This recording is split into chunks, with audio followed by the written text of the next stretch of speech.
Hello, Hello, everybody. everyone.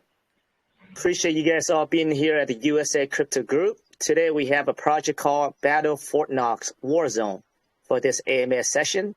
Like always, this AMS session is for informational purposes only.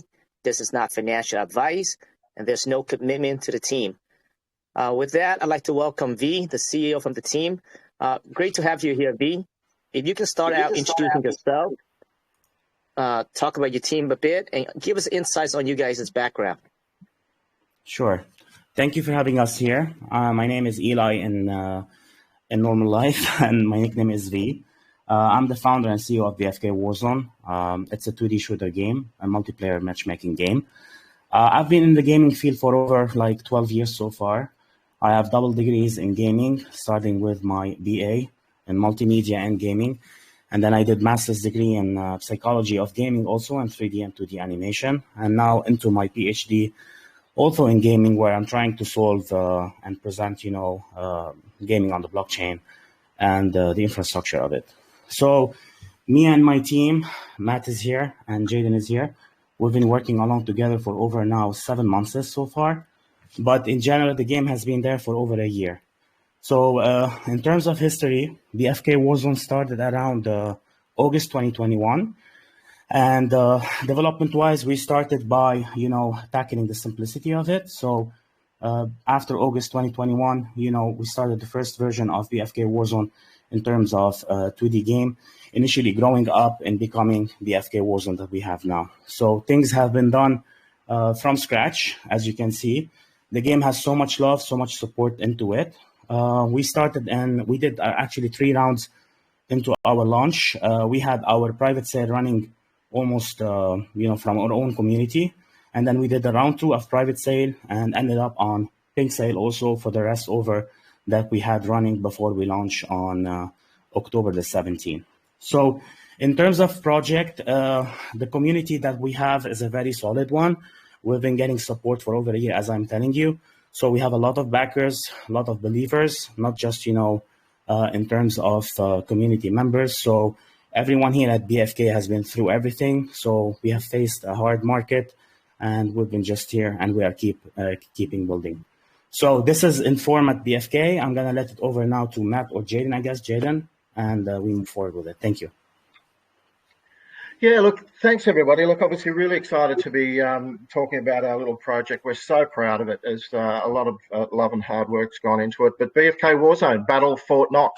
As V said, it's a simple NFT 2D shooter game. It's built on the blockchain and it's playable on mobile and PC. And I'm going to say from the outset, it is built by gamers and for gamers. And I know that sounds cliche, but it's so important because this is really an awesome game. You can play it 1v1, you can play in group battles, you can team up against a common enemy, and it's built around the entertainment and psychology of gaming. As V just said, he's got a master's degree in gaming psychology as well as technology. We could not have a better and more passionate person leading this project. So the game itself, it's good fun. It's tasked with the players are tasked with actually protecting the gold, protecting the BNB, and ultimately their investment. It's a bit of a subtle homage to the crypto space, but it's fun. It's simple to navigate, but it's also complex enough to hook gamers, into learning it and understanding it and spending time in it. And I saw there was a question earlier in the group about not making it so complicated that people can't play it. We'll go into that in a bit of depth later on in the presentation. But it's a fun game, and ultimately, the better you get at it, and the more time you spend in it, the more you earn from it. And so it's not about number of kills and things like that. It's with any successful game in this space, and we're going to talk about this a lot, the fact that it's hybrid and that we are unashamedly targeting traditional gamers, not blockchain. Because our goal is to bring gamers to the blockchain, not the other way around. So it's skill based, and you rank up with the game inside the game by spending time in it. So look, it looks fantastic. It's highly addictive. We've had a small group testing it in the last couple of weeks, a couple of hundred people, and already we're getting people that have logged in 80 hours in 2 weeks. It's almost a full-time job because they're so engaged and so addicted to the game. But I guess the most important thing about this thing is that it's built We've done it. It's not coming. It's not under development. You know, we launched a couple of weeks ago. It's already in Play Store. It's already on desktop. You know, we're days away from it being in App Store as well. And we'll get into that in detail as well as to why. But all the hurdles that we as investors have all become used to jumping in this space, especially in P2E games, have been cleared. So we launched concurrently with our token, and that's what we are presenting today. We're extremely excited and proud of our little project. I'm going to hand over to V to go into a little bit more detail now about the back end of it, because that is the thing that makes BFK stand out from any other project out there. But you know, looking forward to welcoming you all to the BFK Army, and I'll hand over to V now to get into some detail.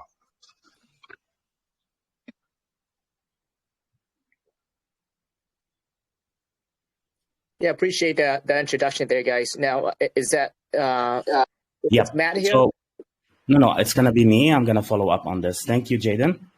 Okay, thanks. So moving forward, what Jaden was saying, that there's so much love in this game, so much structure and complexity. We've been tackling these kind of points very seriously, specifically with inflation, security, and stability. And these three are mainly, you know, just the future of a game based on the scalability of it and sustainability. So in terms of inflation, we've been working on an algorithm that actually make these calculations in between the blockchain side and the gaming side, controlling the Web 2 and Web 3 version of it, because we still believe in the hybrid system so far, until, you know, the kind of gaming blockchain infrastructure get more and more, you know, social proof and solidified by its technology. In terms of security, we're using the latest in tech on cloud gaming, AWS, Amazon services, which is providing us support. And we are proud to say that we already are under their program for startups. So we've been approved.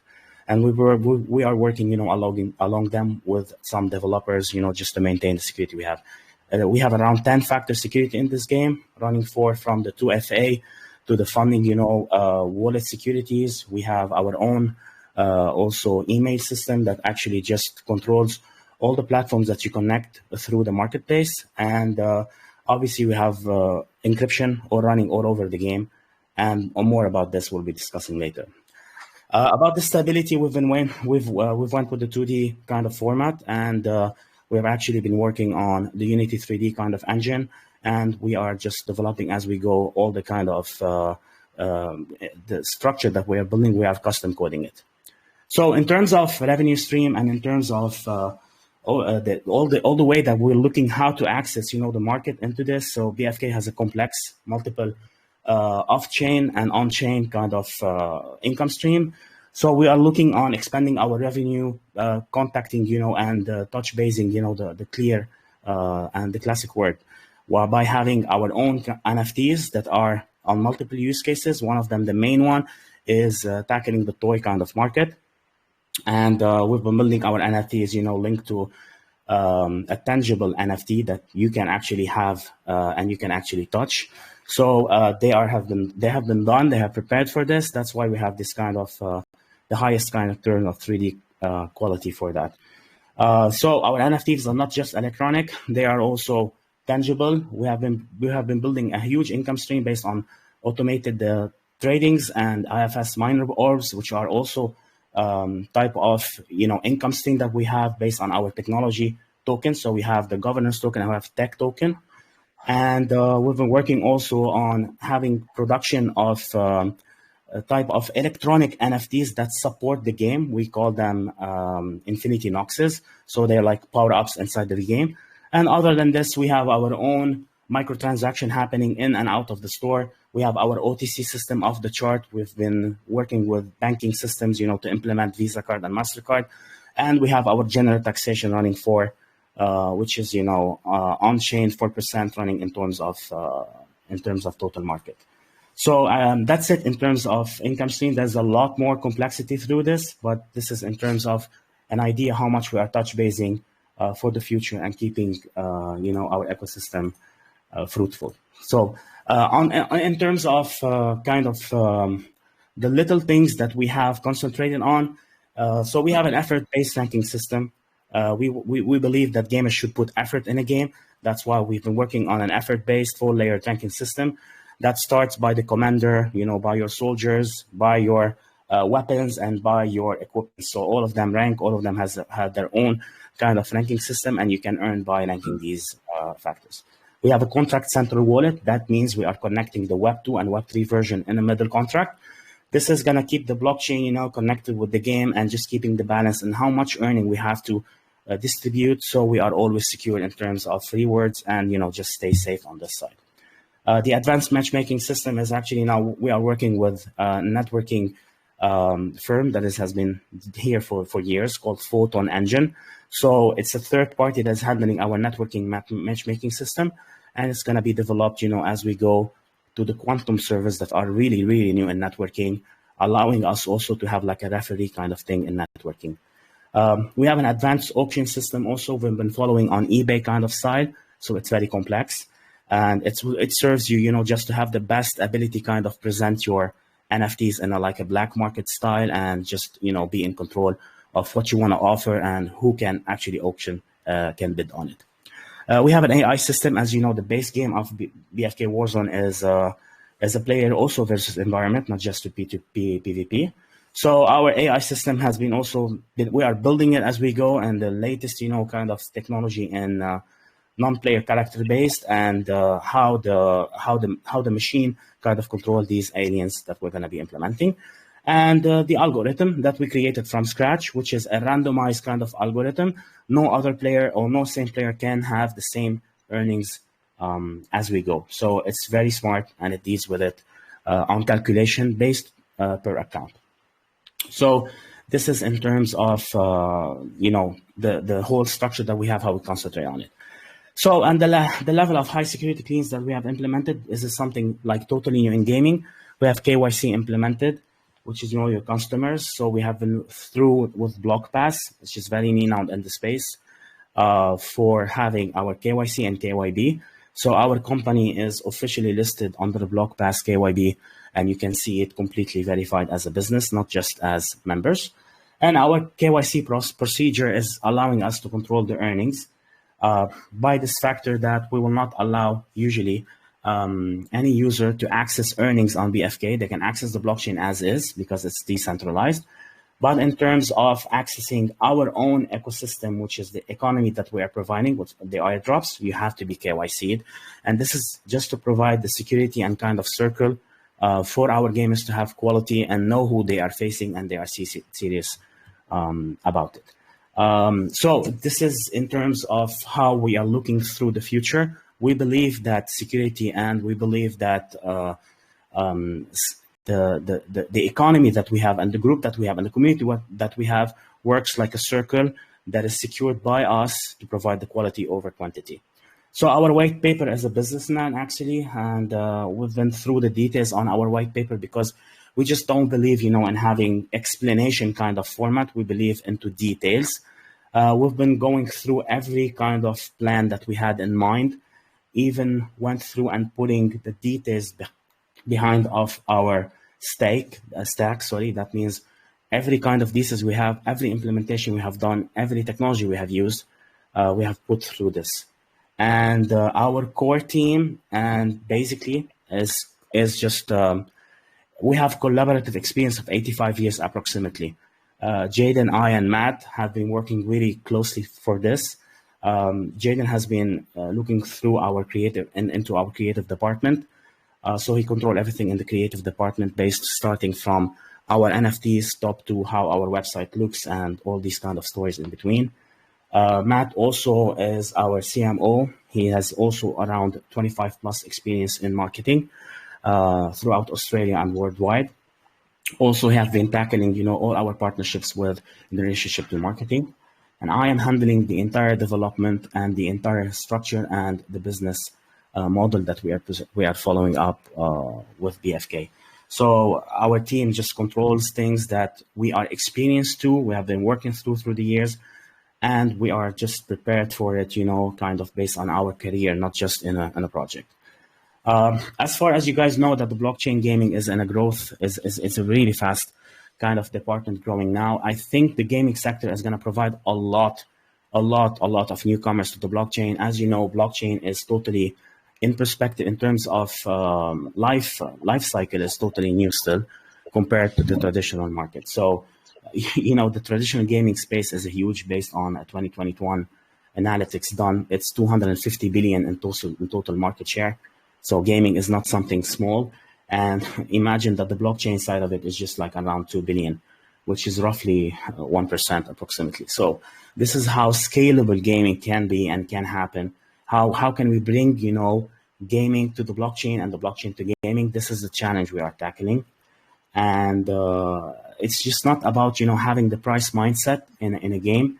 It's just about also to provide a story that backs it up, indulge them in an ecosystem, get them through the story, let them like it and support it, and then, provide them the value that we are trying to do, which blockchain is providing us, not just virtual rewards like we used to have them, but actual rewards that are based on a ledger that can actually help you out and just, create a kind of career in it. So this is in terms of how we are looking through the gaming and how we are trying to provide this sector with a lot of value to just be another example, of how games should be treated on the blockchain.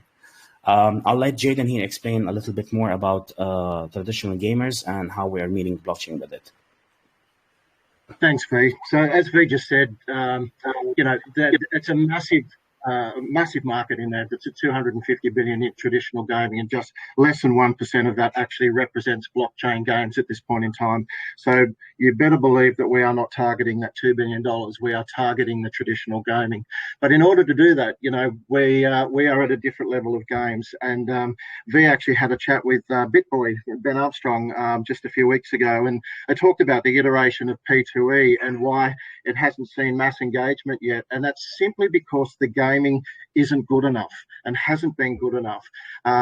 It's new technology. It's very, very different way of thinking about it, because you are marrying it to the blockchain. You are minting characters on the blockchain and so forth. And it's a very, very different environment to what we're used to.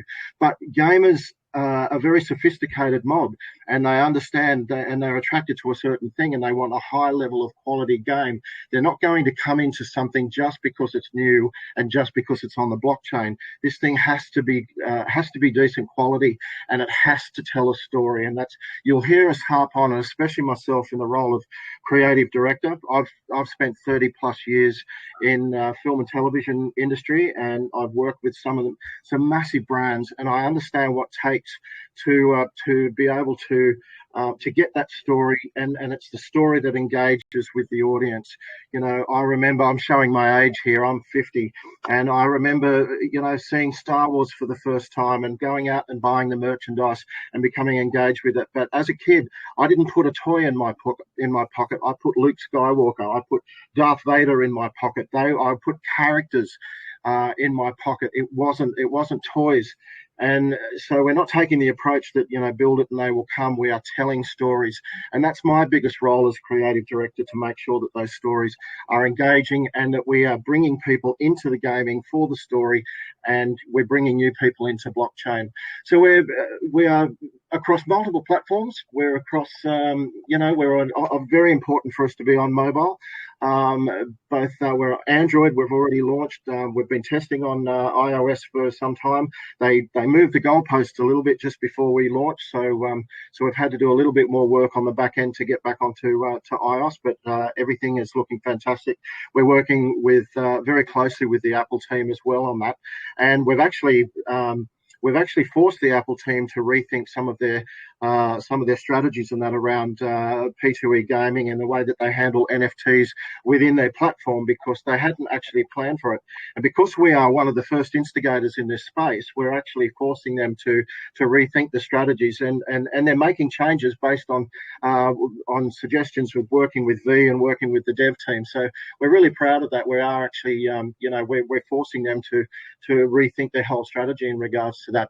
And obviously we're on desktop as well, so we're able to be downloaded. So it is a true hybrid game, and you could be sitting on a bus playing BFK on your mobile, whichever mobile it happens to be. It's and you could be connected to the blockchain and be playing to earn, and someone in the next seat could be sitting and having free play. There could be someone at home on desktop. It is a true hybrid across all the platforms. We didn't want it to limit it, and we wanted it to work across all these platforms. So that's why it was so important. But the thing that we've been focusing on too is that ease of access to be able to play the game. And we've seen so many projects that go out and hype these massive 3D games that look fantastic, and they're the quality of a console game, but the level of technology required to drive these things on the blockchain makes it impossible for 90% of the people that need to be playing it to access it. They simply don't have the devices that are capable of playing it, smoothly. So we've re-engineered and kind of gone backwards, if you like. We've designed this thing so that it can be played on everything from an iPhone 6.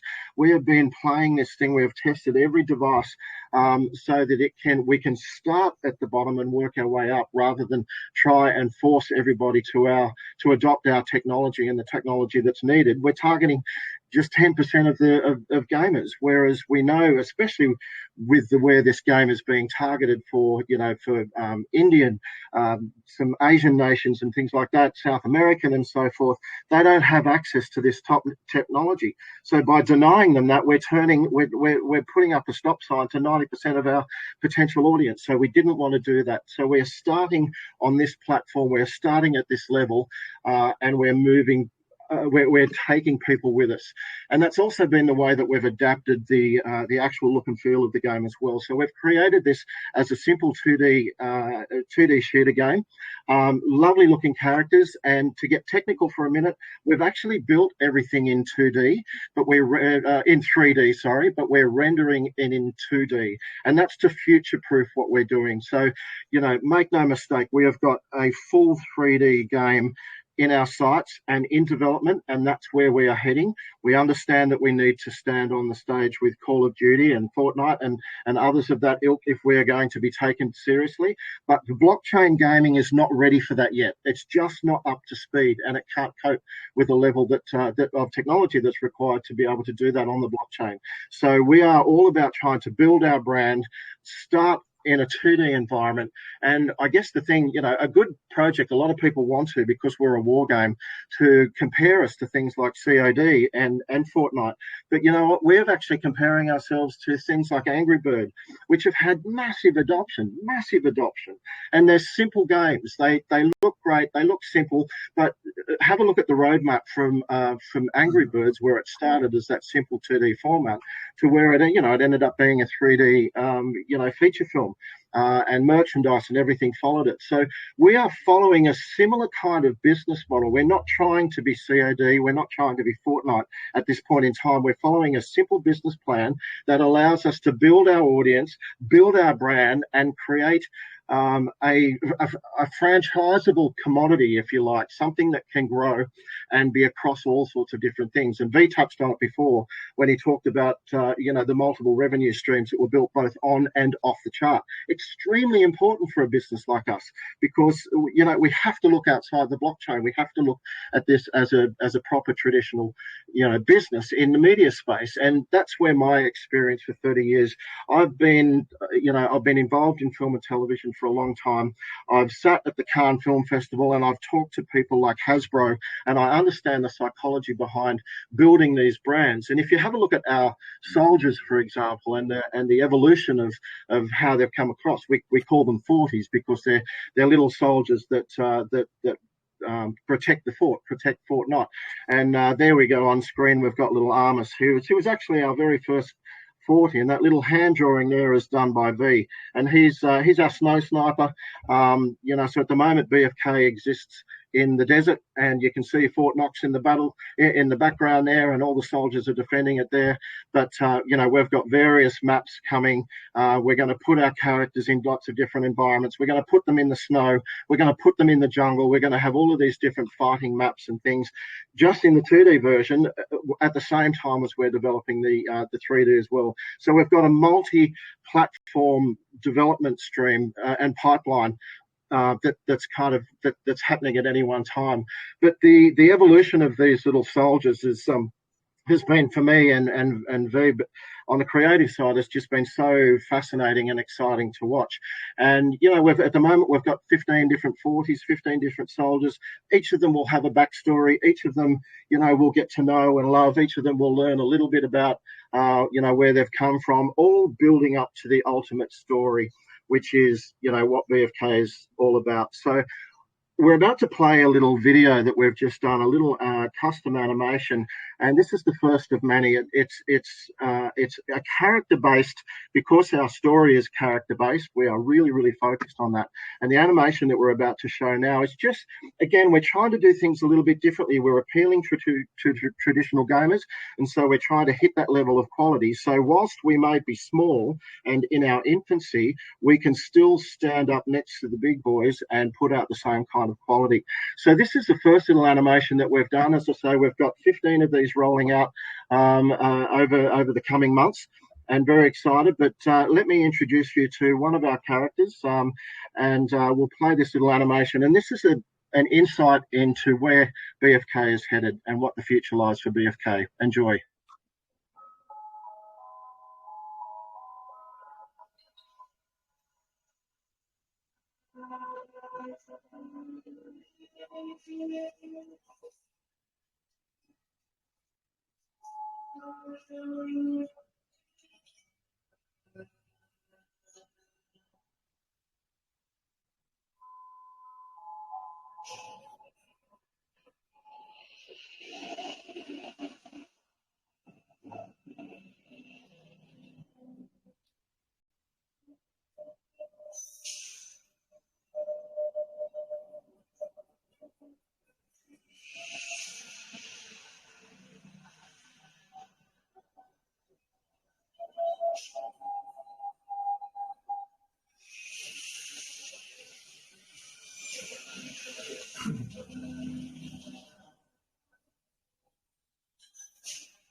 There you go. Apologies for if that was a little bit stilted. The connection's not great, but we will actually post that video in the main chat. But it's a bit of a sneak peek into what the future of BFK looks like. We are all about telling this story, and this is a long-term thing. This is we've got big plans for seeing BFK outside of just gaming. It's you think about the roadmap of something like an Angry Birds, and you'll start to understand where our head is at in terms of what the roadmap for BFK looks like as well.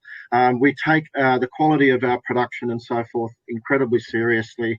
It's something that we're all incredibly passionate about. But there you go. There's a little insight into what the creative direction of this project is, and the side that I look after. I'll throw back to V now to kind of talk about some of the incredible things about the marketplace and some of the other functionality that comes on the back end of BFK. But take it away, V. Thank you, Jaden. It was amazing. Actually, every time I see this video, I just go back and in my memory backwards. So based on our marketplace, so our marketplace is the core, heart, soul, and of BFK. It's the portal that connects the players with our game. Based on this, we've been really concentrating on the security of this marketplace and how we want to propose it. And the marketplace is laying off on a lot of technicalities behind them, but in a simple format. We have a front end format, and we have a back end format, and we have the blockchain middle side of it.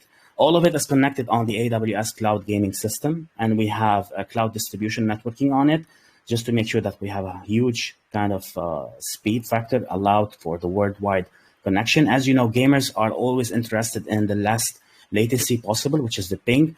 So that's why we have implemented the cloud distribution networking on this marketplace. It's divided in three simple formats. You have the middle stage, which is the dashboard, a profile section on the top left side. We have the menu on the left side, which is close all the section of BFK and how can you access the features.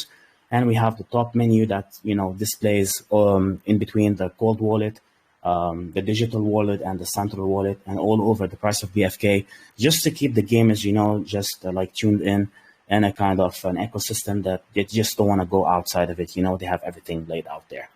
So in terms of also security-wise, we have, you can see that our armory have all our Fortis, securing them prospectively. We have built an analysis on how we can connect the blockchain. All of these are NFTs, and you can know NFTs are ownables. So you have a contract address that deals with these, and each one of them has its own unique address. We want to put them in the world. We want to safeguard them. We want to know that the marketplace connect completely correctly with it. That's why we did something called like re-entry guard contracts, which prevent the contract function from getting called again and again, from the outside. This is going to secure them based on the wallet. Above this, we have added our own authentication system, which is also encrypted, that allows a profile to get connected to the wallet and get the authorization to be accessed by the user, only him, with an email, security code, a 2FA added up to it, if the user opt to get for this 3-level security. Our Fortis are also, all of them, programmed into the marketplace to be seeable as the game. So if you access the marketplace, you are synced with your game directly. Anything that you do on the marketplace in Lightspeed should be reflected in the game on your Android or on your cross platform. We have implemented also detection that will allow that any user get any access from a different kind of account. We will secure it automatically. If you switch chain, it will also display that. So it's in a complete kind of socket connection with the pipeline that follows everything through, and we are updating it as we go. This is in terms of adaptability, and now in terms of looking into each Forti ranking system and the details that we went through it, this is all loaded on our contract. So each Forti has a reflection of it into our game. We went through all the details from category, from the rarity, from the ranking, from the battles, from the powers, from how they get affected also by their power-ups, how they affect themselves, by evolving, which means we don't believe in kills in BFK. We believe in like terms of elimination. Everything is just effort-based, and in terms of how do you look at it, we don't want it to be that intense, but at the same time, we want it to be competitive. So we have everything laid out for the Fortis that you can actually follow up on their lifetime, with you, and just as much as you can get their loyalty, and just keep them. We have also the sale history going on there. We believe that transparency is very important. So we have implemented a full transaction kind of menus that will follow up anywhere you go. You can follow these transactions and have a full history on how our marketplace is working.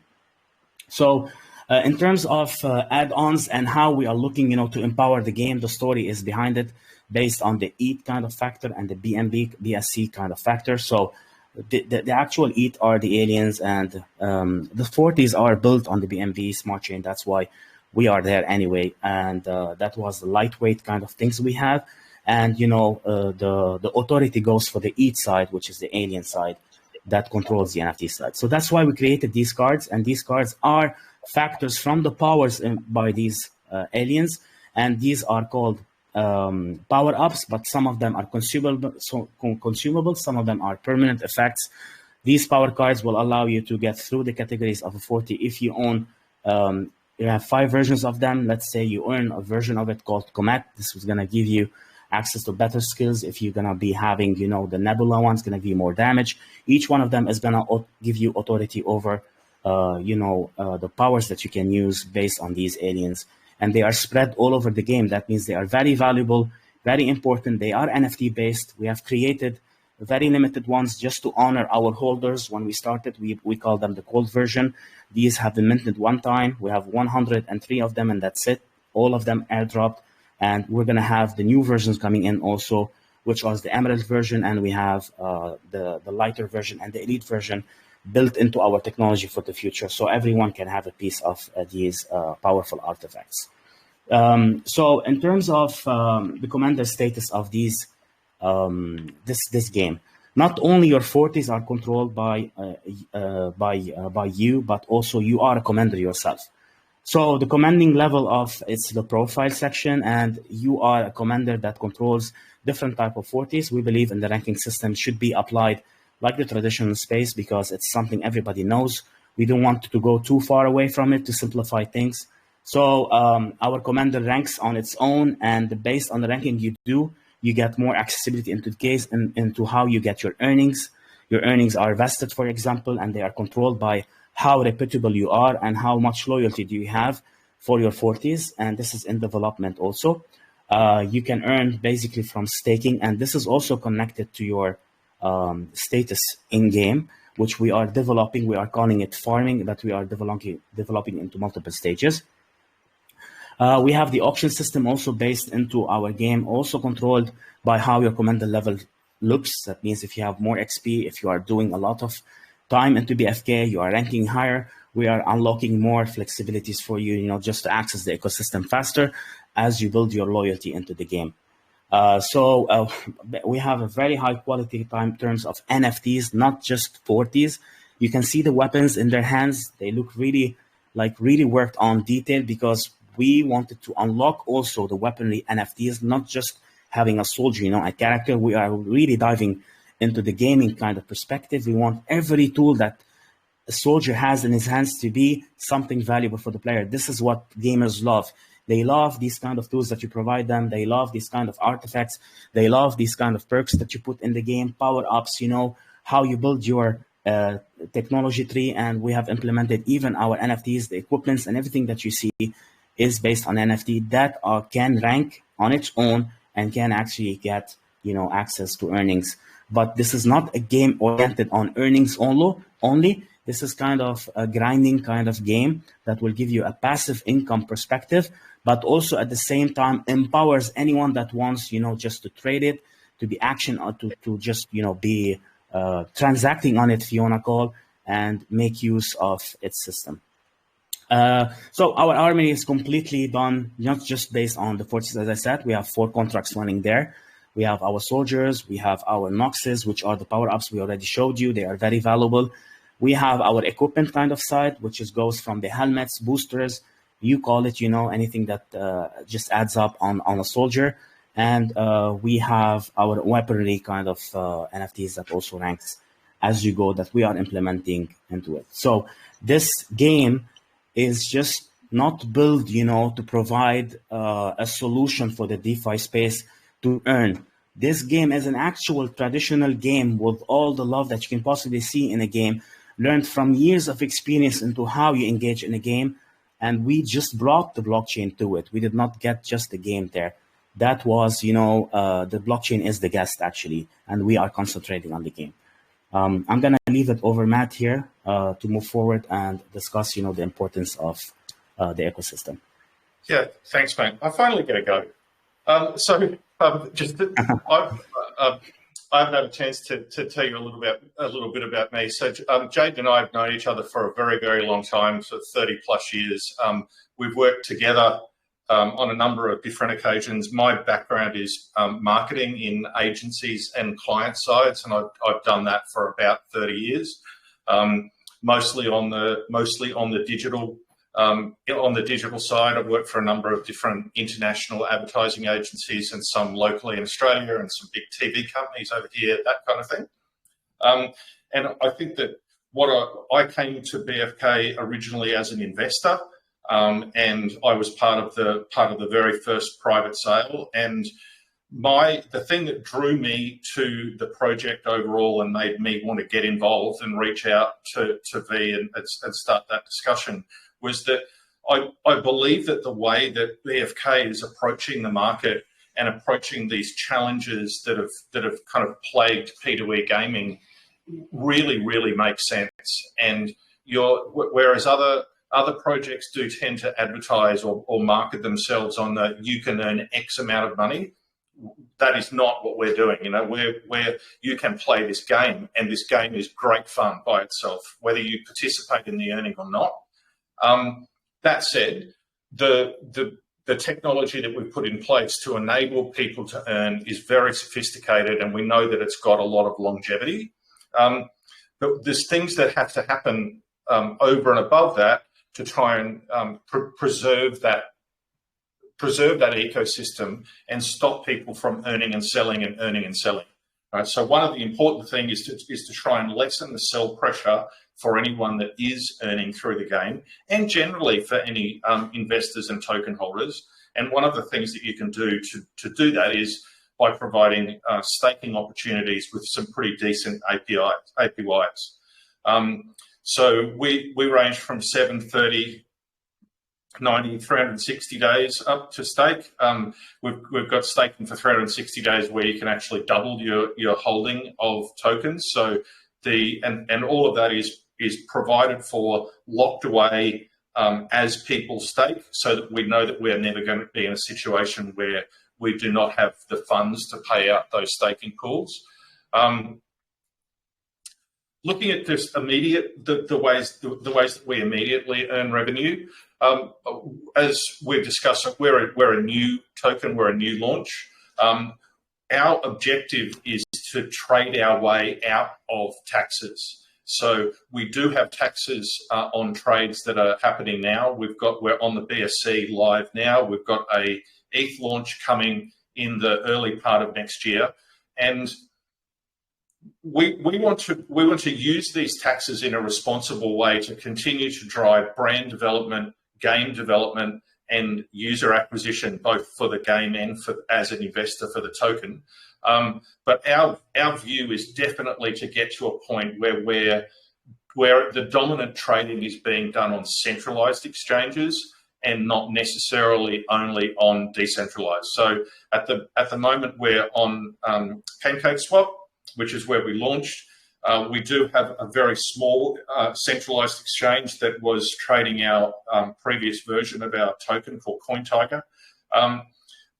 So we will be using these taxes to fund real game development and marketing, and over a period of maybe 6 months or so, as we start to bring on some centralized exchanges, we'll wind these taxes down, and eventually the revenue from the game will be the thing that funds us rather than the revenue from the trades. We're set up we're incorporated in the UAE. V's based in Dubai, and we've incorporated an incubator or game development business over there called the Green Candle, of which BFK is the first project. We're licensed over there. We have trademarks issued over there. We have copyrights issued in the UAE. It's been established as not as a short-term business, right? These sorts of things in that country are not easy to achieve. There's a lot of hoops that you have to jump through and a lot of paperwork to be filled out to be able to be issued with these things and qualify for these things. And we've done that because not only do we believe that there is a very, very long-term future for BFK as a brand and a product, not just as a game, but all through all of the other things that we can expand into that Jaden spoke about earlier. But the things that we are doing as far as blockchain gaming technology are concerned will be reusable in different iterations of future projects. And so we're really pushing the envelope here with a lot of the things that we're doing, and we're trying to solve some pretty big problems. And even the relationship that we have managed to forge with Apple and the dialogue that we've got going there and the response that we're getting to our suggestions about the long-term implications of the decisions that they're making around things like taxes on NFTs and stuff like that. We're getting a lot of respect in the market from some pretty heavy hitters, which is all really great to see. We've got a merchandise store that we have also launched. This is a great thing. It's a subtle branding and activity, I suppose. It's something that is more expected in non-blockchain gaming businesses, which is why we've done it. And there's plenty of branded merchandise available for the leading top 5 and 10 off-chain games and has always been. And we had a demand from our community about this sort of thing, and we're never going to light too many fires with the revenue going through this store, but it's not about that. It's about allowing our passionate community members to demonstrate that passion. You do get some branding value out of having a coffee cup sitting on somebody's desk every day that they see, and if they take it to work, being exposed to other people, right? So that there's undeniable benefits around that. But it's just an indication of how we are taking an approach that we know is different from a lot of our competitors, particularly on in the blockchain space. So it's absolutely all about marketing the game and selling the token. The game is the focus. At the moment, we're 2 weeks old, or 2 and a bit weeks old, and we're in that early phase where we're trying to generate some brand awareness and some volume around trading that can help us boost that tax revenue or tokenomics revenue for that first sort of 6-month period. And so we do at the moment have a focus on investor marketing, which is why we're talking to you guys. But we like you all to play the game as well, don't get me wrong. And so we're evolving our marketing and communications to the point where we will talk less and less and less about the token and the blockchain elements of this, and more about the game and potentially how those blockchain elements impact the gameplay. So our go-to-market strategy, as I said, at the moment we're marketing a little bit of token and a little bit of game, but we're doing that even in a manner that is very quickly evolving to be outside of something that is purely crypto-centric. And so these kinds of things, AMAs, call channels, those sorts of things, they're very, very valuable to crypto projects, and we know that. It's about finding the right ones with the right groups of intelligent, considered investors, which we've got here, and that's fantastic.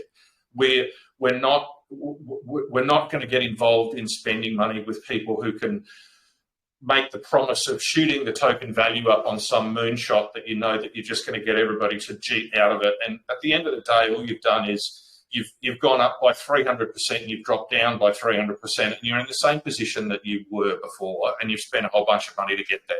So we're about finding people who understand our project, understand where we're going, and understand that when they invest in us through that crypto investment by buying the token, they're not buying into something that is going to skyrocket in the next 30 days. They're buying into something that's going to skyrocket, but it's going to take a period of time while we continue to grow and continue to evolve and build out our products.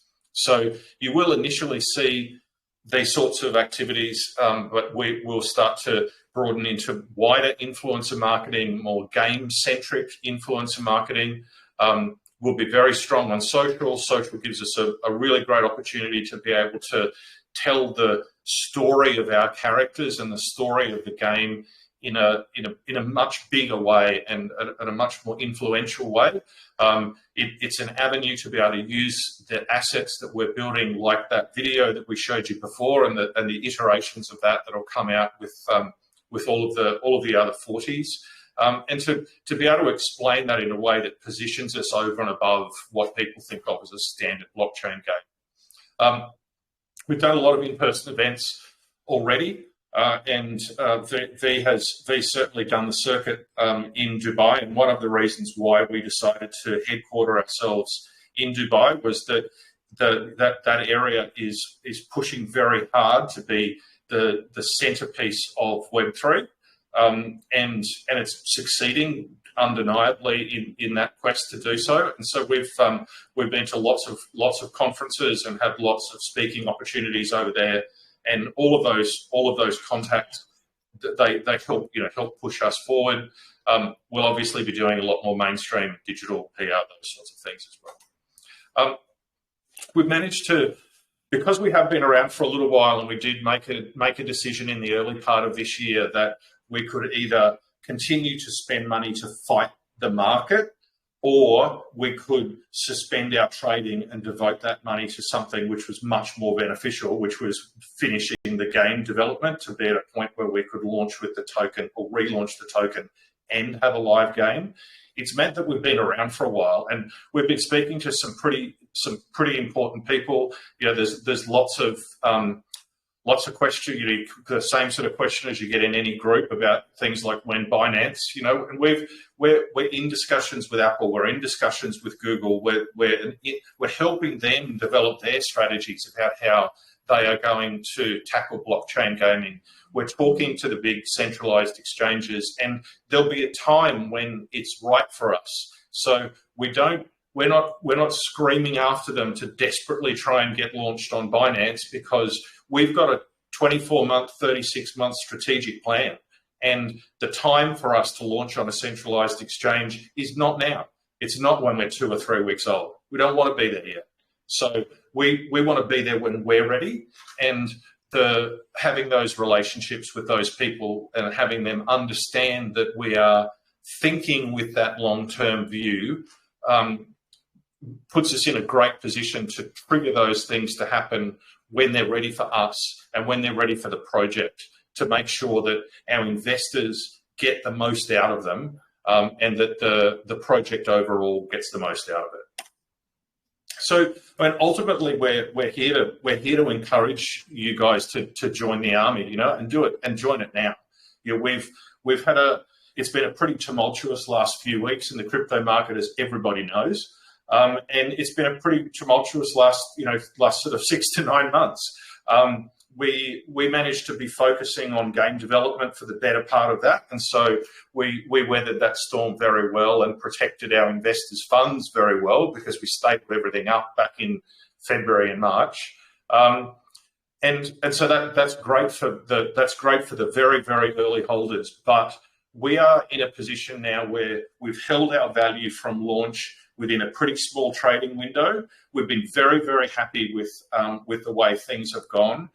Obviously, when you relaunch a token and after a period of no trading, you don't know what's going to happen. We're in pretty good contact with most of our investor community, but there's always the potential that you're going to have somebody that just wants to get them back because they need the money. And we had a couple of smaller people do that, but we didn't have anybody that was too big. And so for that reason, we're holding on to our price really well. That said, the price is still low. You know, we're sitting at a launch market cap of a bit over 2 million. We're sitting kind of in the high teens now, the 1.5 to 1.6, and we see, as we start to expose our brand to more and more people, and we see a turnaround in the market, which everybody's got their fingers crossed for, and everybody's hoping will happen quite soon. And the indicators are that it looks to be like that. That we think that our baseline MC price is going to go up to a kind of 15 to 20 million level relatively quickly, and sit there for a little while to find a floor in that sort of area. So the time to buy into this is undeniably now. We're very undervalued for a project that is as advanced as we are, and we've got a lot of support and a very robust utility for something that's effectively only 2 weeks back to the market. So I think we're, that's the hardcore sell bit right at the end. But I think we're happy to throw it out for some questions. We hope that what we've been able to outline has given you a really great understanding of who we are and the direction that we're going. We're really proud of where we are and what we've achieved so far, but we've got very strategic and long-term plans, and I don't think it'd be too much you can throw at us that we won't be able to help explain. So, Mike, I'll hand back to you.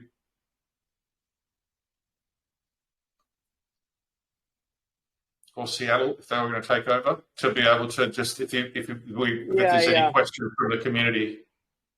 Yeah, definitely. Really appreciate the comprehensive, detailed presentation. I always enjoy a team that comes in and knows exactly what they want to present. And also, congrats to your team. I think you guys have put together a very experienced team. You know, I mean, collectively, you guys seems like you guys have decades of experience with your direct team there right now, but also the technical team as well. You guys do have a very big team. But yeah, I really like the fact that you guys taking the project, you know, very strategically, like a real business. You can tell by your legal entity over in Dubai, as well as your trademark, and I think it reflects in your development so far. Very comprehensive, very detailed in every single aspect that you guys do. You know, unfortunately, like you said, we're in the very down market right now, but it will go back up, hopefully soon, right? So with that, I do have a few questions for you guys here. So you guys launched the project around 2 weeks ago. Is that correct? Yeah, just at the end of October. The end of October. Okay. And what was, and it looks like you guys have mentioned that you guys did 2 rounds of private sale. Could you speak on the numbers that you guys raised in the private sale? Yeah, so we had we were a live project towards the back end of last year and the very first couple of months of this year, and so as I've said, we did make a strategic decision to be able to suspend trading for that and do the game development, but also do some tweaks and relaunch our contract. So the contract that went live at the end of October is new. And it was to do with the tighter integrations that we needed to make with the number of contracts that are running the back end of the game through that marketplace system. We brought on a few hundred investors with in the vicinity of 400 million tokens. So about 40% of supply was held by previous holders. The private sale that we did would have been in the 3 or 4% of supply to be able to add to that over that sort of 6-month period of time that we were closed. So yeah, we're at our coins or tokens in circulation at the moment is about half of our total. Okay. So and what was the launch market cap a couple of weeks ago when you guys did the relaunch? Yeah, we launched at 2.3 million, which is we've got 1 billion tokens, so it's 0.0023. Where we're sitting at, I can't look right live at the moment, but we're sitting at about 0.0015, 16, 17, something like that at the moment. So we have dropped off a little bit, but as I said, launching after that period of time of no trading, we expected that we would drop off. We've had a few ups and downs. We've gone back up to our launch market cap and dropped back down a little bit, but we've kept it within a pretty narrow window of the kind of mid-teens and up to about 23. So we're seeing a sideways movement, if anything, which is great because you're our first fairly serious rollout of marketing. We have got some activity that's just starting to go live in Latin America. There's a big gaming population down there. So we've got some influencer marketing going live down there in Spanish and Portuguese. But the support that we've had is really from our community at this point. It's not too much wider than that. So that's good to see that even in a difficult market, we're still holding a solid floor and kind of effectively moving sideways. Okay, so you guys launched at around 2 million. Right now, so the correct market cap right now, is it at 1.5 or it's 600? Yeah, 1.5. No, it's 1.5. So that 1.5 is the total market cap, right? So that's that's not circulating supply market cap. We've only got about half our tokens in circulation. So the 2.3 million was a full diluted market cap. So so if you want to compare apples with apples, it's got to be kind of 1.6 million versus 2.3 million. Technically, I suppose when we went live, we've only gone live with half of our total minted tokens.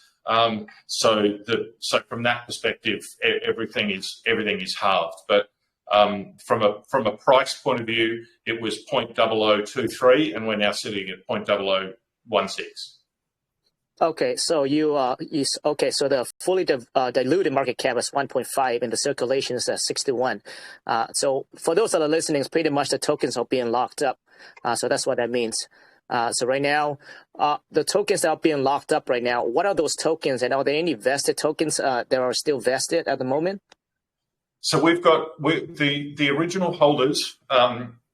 When we stopped trading in the early part of this year, whatever tokens you had then and the price that they were worth then in US dollars, we dropped to the holders on launch day. So the price per token increased. So for example, if you had 100 tokens and they were worth $100 on when we suspended trading, we dropped 43% of those tokens back to you. So you got 43 tokens back out of your 100, but that 43 tokens was now also worth $100. So on top of that, holders will get the other 57% vested over 13 weeks. We're approaching the end of week 3 of that vesting. But the token numbers that I've given you of about 500 million, that's the vested, that is the fully vested amount. I see. All right, sounds good. So it is currently at, if you're talking about fully diluted, and it's 1.5, but you're talking about circulations like around 600,000 around there, or 60,000, yeah. 60,000 around there. Okay, sounds great. We've got a little. We're working with CoinGecko and CoinMarketCap. CoinMarketCap seems to be quite correct. CoinGecko have got their circulation numbers way wrong. So our actual market cap, not fully diluted, would be closer to the 600,000. The numbers that are currently on CoinGecko are wrong, but we've set that they've got a process to be able to fix that. We're in the middle of that process with them and set the information, but they just haven't updated it on their site yet. But the CMC numbers are correct. Okay, perfect. Now, looking at your contract, the LP, now is that expiring like in a couple of days in Mantra? Yeah, so we set our LP lock just for rolling 2-week periods. So it'll auto renew for another 2 weeks.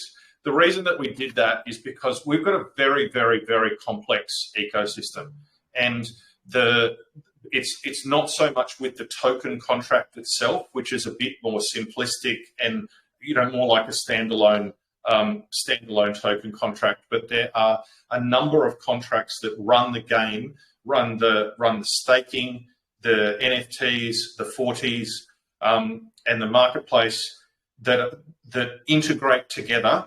And we did not want to be in a situation where once we made the game live and effectively moved out of the kind of game testing that you do when you're in development, which is with half a dozen people, to moving into a situation where we're testing in a real world environment with hundreds of players. If something happened that needed a contract reissue, we didn't want to have our LP locked up and not be able to get to it. So our strategy with our LP is to put it into 2-week rolling cycles, probably for the first 2 months. After that, when we're absolutely sure that everything is okay, we'll lock it for a longer period of time. It is something that we discussed with our community, that we're doing this for strategic reasons. I understand that seeing an LP expiring in a few days can potentially make an investor nervous, and we haven't gone into the detail of why we decided to do that in our white paper, but we're updating that now to be able to include that information. But that's the background behind it. Okay, that makes sense. I just want to make sure that the community understands that as well. Okay, perfect. Yeah, so I guess that makes sense. When you deal with a lot of contracts and in the early stage of the project, you want to make sure that you get things buttoned up before you really lock that there permanently, right, or for a long term. So that way, if you need to do an upgrade, whatever you got to do, you can do that. All right, sounds good. Now, regarding the owner's wallet, currently right now, if I'm not wrong on this, it shows that it's 51% of the circulating supply. Can you speak on that a bit? Yeah, so that's so there's some unvested tokens in there. As I said, we're only in week 3 of the 13 weeks of vesting. We made a decision to airdrop the tokens to our holders, as opposed to forcing a previous holder to go through a claim. We did that for a few reasons. That those holders have been pretty loyal to us over the time, and we've got a great relationship with our community.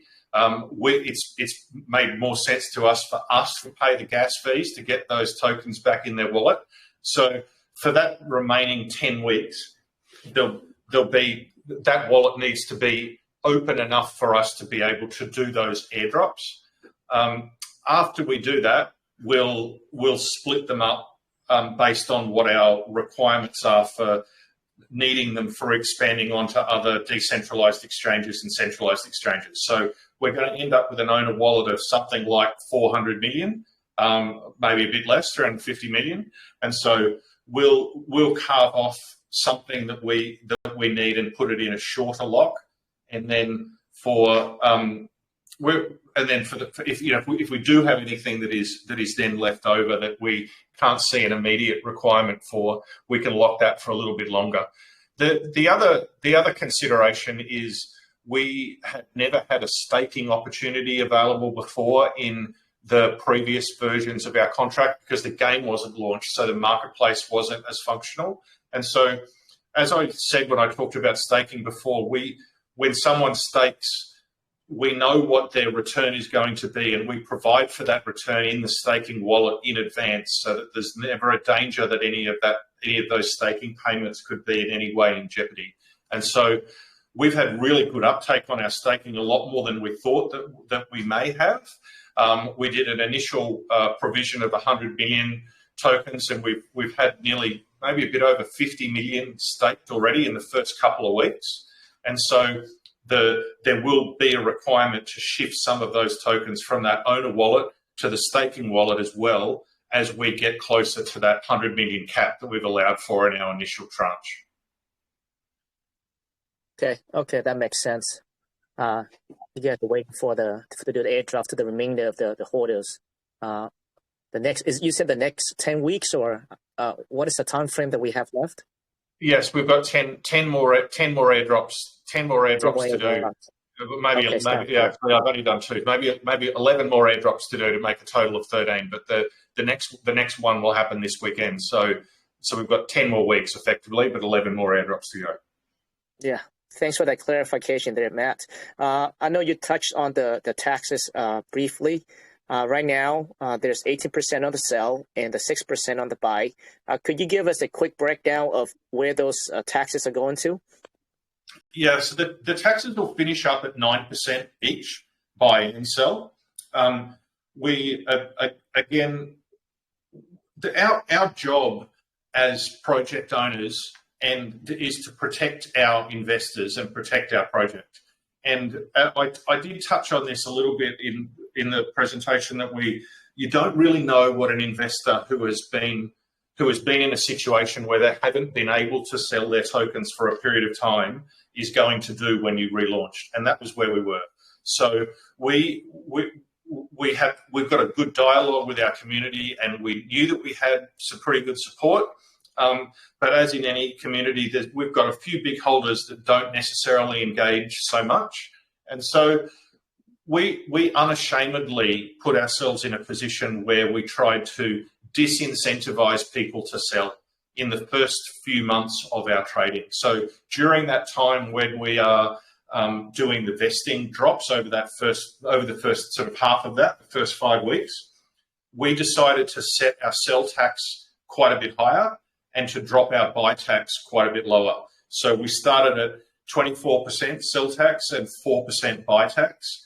Over that 5 weeks, our sell tax drops by 3% a week to get it back from 24 to 9, and our buy tax goes up by 1% a week to get it from 4 to 9. So after 5 weeks trading, and we're 2 and a bit weeks into that, we'll be at a point where they both sit at 9%.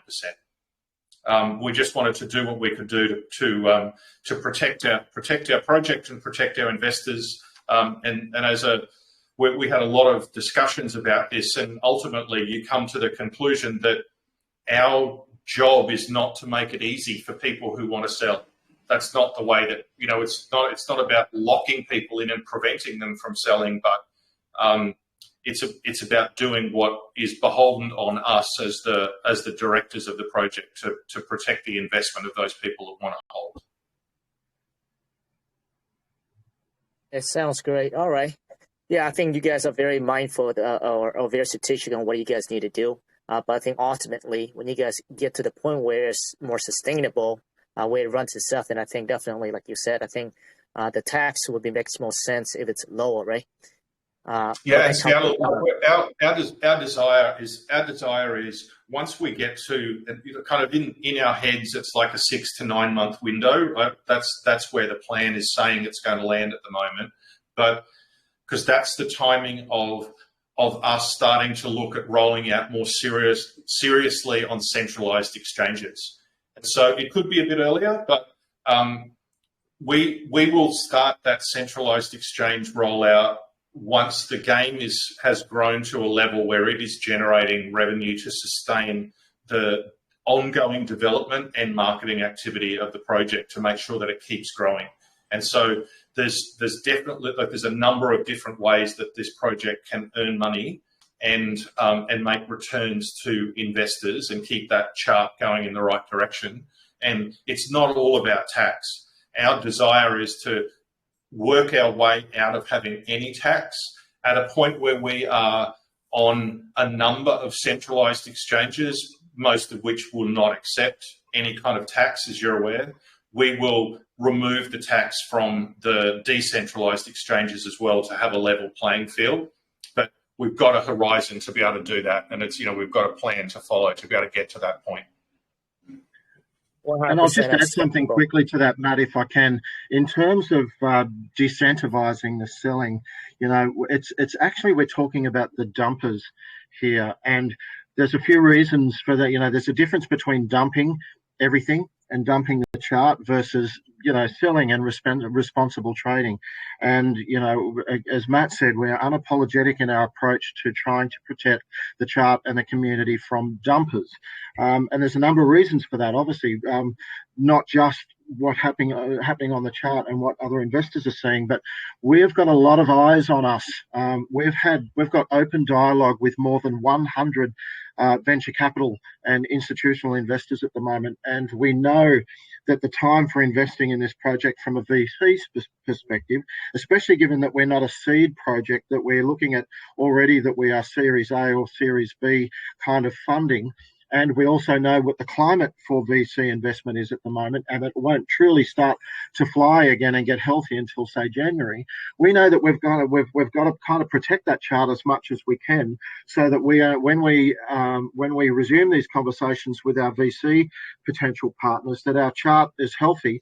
And, you know, that we've been able to kind of wrap it up in cotton wool, so to speak, for those initial periods, rather than making it too attractive for people to dump and thus making it harder for us to have those discussions with the VC companies down the track, which then also fuels our development and fuels our bigger plans to move, to push back from the DEXs and to get onto the CEXs, where we're in a position to sustain ourselves financially as a company, as an entity, without having to rely on those taxes. So there's a lot of layers in there in terms of why we've been trying to protect the chart. Things like having a lower LP initially as well was done by design to help, once again, to decentivize the notion of people suddenly getting their tokens, after a shocking bear market and deciding to dump everything on day one. So that's the thing that we've been very conscious of, and I think so far so good, touch wood, we've been able to protect the chart from that. But there's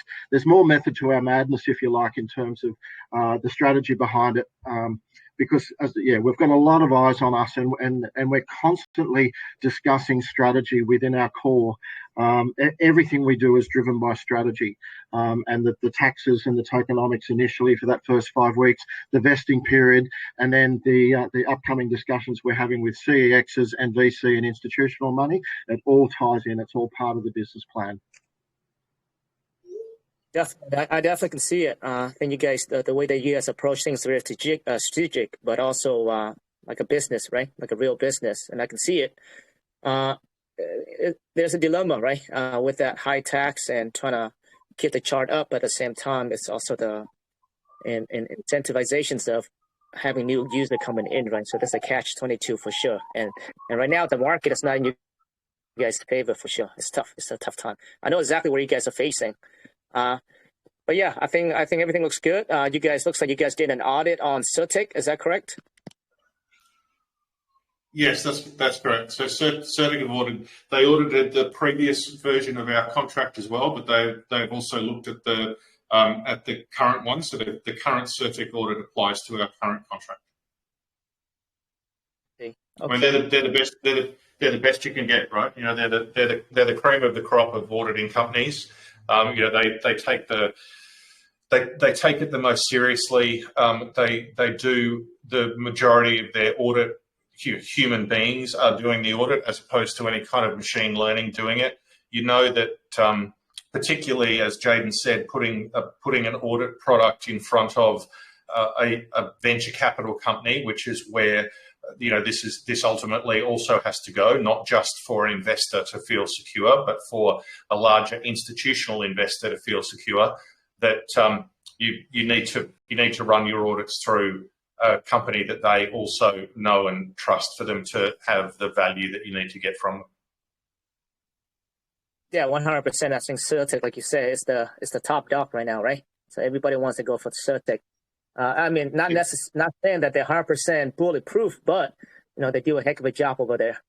Yeah, and I mean, an audit's designed to make sure that there's nothing in your code that is kind of overtly malicious or wrong, right? An audit doesn't protect an investor from doing their own research, but you can look at it. You've got to look at where we are. I think as far as feeling secure. I mean, having a Certik audit is a step above, of many steps above, having a lot of other companies audit your project, because it's very, very expensive to get them to look at your code. And the effort that has been put in, and the quality of the utility, the quality of the team, the fact that we're doxed, and have been for a long time. We do video AMAs with our community every single week, and we've done that for months and months and months. The depth of information that's available in our white paper. I mean, ultimately, you're looking at an audit as one element of making sure that your investment is going to be secure, and there's lots of other things that are involved in building that security with an investor. And so, we've gone out of our way to make sure that a Certik audit is one small part of building a feeling of security with anybody that is looking to put money into BFK. Yeah, I mean, I think it's very easy to see that you guys, like you said, you guys are not your, I guess, regular projects that we see within the BSC space. I think the level of seriousness that you guys are taking your project, I think it reflects on your team that you guys assemble, but also the detail, right? You guys launched the game, at launch. So I think you guys doing great. I think you guys on the right path. Just unfortunately the market right now, right? As you guys probably see that as well. That's not in your favor at the moment, but it will pick up again. But right now, I mean, seeing you guys being here, raising awareness to your project, that tells me that you guys are very committed. Most projects or shit projects, they will not spend the money out there right now, currently, right? Because that would just goes to waste. But it seems like you guys are still pushing it, so that speaks volume. Yeah, and I think that I'd just like to make a point on the market conditions, and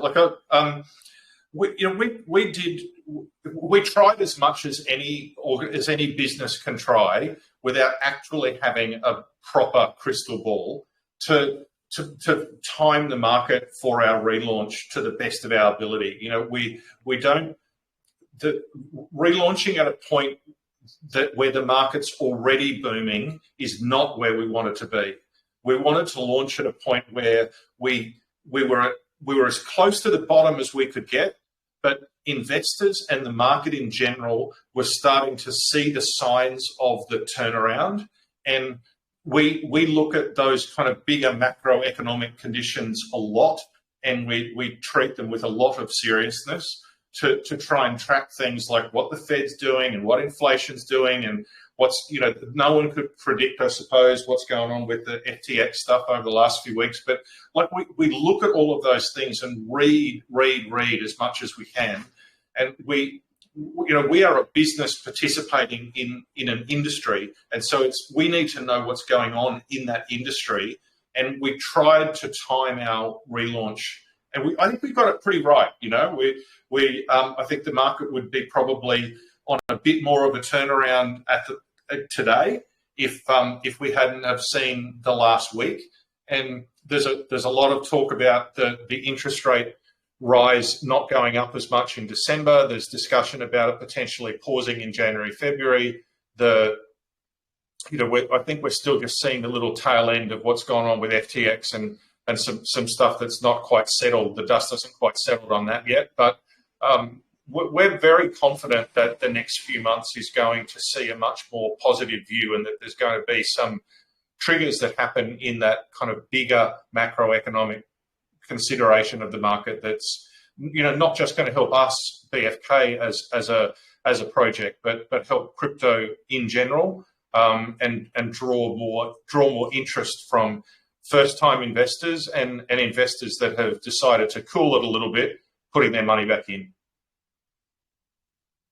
Yeah, definitely. I think there's a lot of uncertainty right now, as we all know, right? But those been around for a long time, like myself, we all know that at the current market, even though there's a lot of uncertainty, we know that it's going to come back. We've been to this cycle 4 times by now, so we know that it will come back. The blockchain is not going anywhere. Now, it may go a little bit lower, but at this moment, it's still pretty cheap when you zoom out. Especially with you guys, $250 billion industry, and right now in the blockchain, it's only $2 billion. So I think you guys are still very early, in the blockchain gaming industry. So I think, right now it's a good time for you guys to really try to get a footprint in the space for sure. I think we only look to the we look to the value of the blockchain gaming market purely and simply because that's the specific component of the overall gaming industry that we are in. But we in no way let it constrain us. The limitations that are put on us from blockchain gaming, as Jaden spoke in quite a bit of detail about, it's about a realization that that from a player's perspective, their access to the technology or just size, speed, and price of machine that is required to be able to play a full 3D integrated into the blockchain game, it's a big jump. You need something which is pretty powerful to be able to do that. The environment's not ready for that yet, which is why we've taken the approach that we have, where we're 3D characters in a 2D environment, and we'll become a Fortnite game or a Call of Duty game. That's where we'll get to. But you can't play a game as complex like that with the hardware that's available and the speed of the blockchain currently. That's exactly it. And I'm glad that you guys recognize that, because it's all about mass adoption, right? So if you want to build mass adoptions, then you're going to have to start at this level, which is 2D like you guys are building. But then eventually, once technology advances, then you can scale up. So I really like that approach, very strategic. Now, you guys did a very detailed presentation, but I want to go ahead and do a recap really quick for the people that are listening right now. So your game, it's pretty much runs off an NFT, right? So a player will control this character through an NFT called Fortis. That's what you guys called it, correct? So you buy NFT, and those NFT represent the player in the game, correct? Correct. Yes, correct. That's basically it. Okay, sounds good. Now, so once you buy that NFT or your player, and you can always go into your marketplace, which exists right now, and you can always upgrade to the capabilities or the skill set of that of that players as well, correct? Yes, correct. But you're just not only, pay to play. There's free NFTs available there, and there's the virtual one, which is available for the public coming from the mobile app stores, and the classic world of gaming. Okay. Yeah. So what are the modes, the game modes right now that a player can play right now? You just mentioned there's a free mode as well, right? Yeah, so far we have three mod in terms of structure, but we have the first one activated, which is the PvP mod. We have the kind of deathmatch free-to-play zone, which is the war zone. You just log into the game in 3 taps, you are in, you just start fighting, and you're going to be met up by, random players around the war zone. We have the second one, which is a ranked version. The ranked version will allow you to get more XP based on which selection you go through between 1 to 5 players. You want to play 1v1, you can, and you want to play 2v2, 3v3, up to 5v5 in a total pool of 10 players into one game. Usually we like to support a lot, gaming cooperation. That means team playing. That's why we built our Fortis in terms of categories. We give everyone the kind of distribution in the team to support each other. So the best way is to play BFK is by team base, and you can have that on the ranking side. Now we have also the third mod, which is ranking, but on a staking version. That means you technically go into a fight, but you are actually getting supported by BFK tokens. That you mean you are betting on yourself onto this. It's not bet based. It's just not by the chance getting calculated. This is effort based. This is you actually betting on yourself based on how much skills you have on your Fortis, trusting them. You go into fight and you can choose three sides level on how much the value you want to put into yourself, and you go fight. And the games is played on, it's based on a round time for now. So technically, just to give them, fast action gaming and multiple chances, and enjoy the game in the type that BFK have been built for. So we have a round time of 5 minutes up to 10 minutes. Depending on the number of players. The incoming one that is now actually in the works is the PvE, which is event-based and player versus environment. These are the aliens, and we are looking to implement them into a battle royale mindset and just random appearance of an alien when you are playing, just to make it really work with the story. And we have eventually the event-based per month we're going to be building. That means fight the alien. And this is going to be a cooperative mission between 20 players that lock into a slot and reserve their placement and actually go fight an alien, which is technically going to provide them around some in terms of value, the value of 1 ETH, half an ETH, 0.25 an ETH, depending on how much the pool have collected taxes, to provide back to the community. I see. Okay. And right now, currently, if a user right now wants to go test out the game, there's also a free mode, like you say, and I guess you have to go like 25 USD, or just completely free. Yeah, it's completely free because when we started, 25 holding was like the first structure we have built since the start on our initial game start building, and that was probably around 9 months ago. We've ditched that principle because we are moving on Android. We have classic gamers, so it's completely free to jump on BFK and start. Okay, so now if I go into your platform, I log into my wallet, I buy an NFT, I pick one of the soldier represent an NFT. Okay, tell me about how do I, what are the ways that I can build up my skill set or my ranking or my capabilities? Yeah, sure. What do I need to do? So basically, it's very straightforward. When you buy your NFT on its own is a soldier. That means it ranks in terms of military kind of ranking. So each soldier is defined by its category and its capabilities. For example, we have the army soldiers, which are a set of soldiers that follow the army core principles. So you can rank from level 1 private to a level 10. And level 10 is based on sergeant level, and even you can get to the general level on the terms of a soldier. And in between these ranks, you have some skills to collect. Each rank is a collective accounting number of 20 skills per rank, and each skill is accounting for a number of XP that you collect. So in BFK, no one is losing anything in general. If you're going to invest time, you're going to get rewarded by XP, if not just directly by earnings. So you skill yourself based on the XP you collect on different action in the game, joining, exiting, even losing, you get some XP just for contributing. and eventually you get also kill elimination, which are eliminations per 40 as you play. So you collect these, you get your XP in, you get your skills in, and you unlock ranks. Once you start unlocking these ranks, you get based airdrop, and the algorithm controls these value based on our market cap and based on our locked pool for earnings. So we always have earnings to provide to the community, and it dynamically also scale based on the players that are available to always control, the earnings without causing an inflation in collaboration with our central wallet. So this is the ranking system of the player. This is the fort, this is the soldier. Now you have your commander level, which is your account. You just have to do nothing. Anything that you do in the game is correlated to the profile too. So you not only collect for the 40, the same XP that you collect for your soldiers are shared with your commander. Because technically, if you win a war, it's not the soldiers' war also, it's the commander's war. So everyone benefits from it. That general now, as a general, as yourself as a commander, you collect these XP.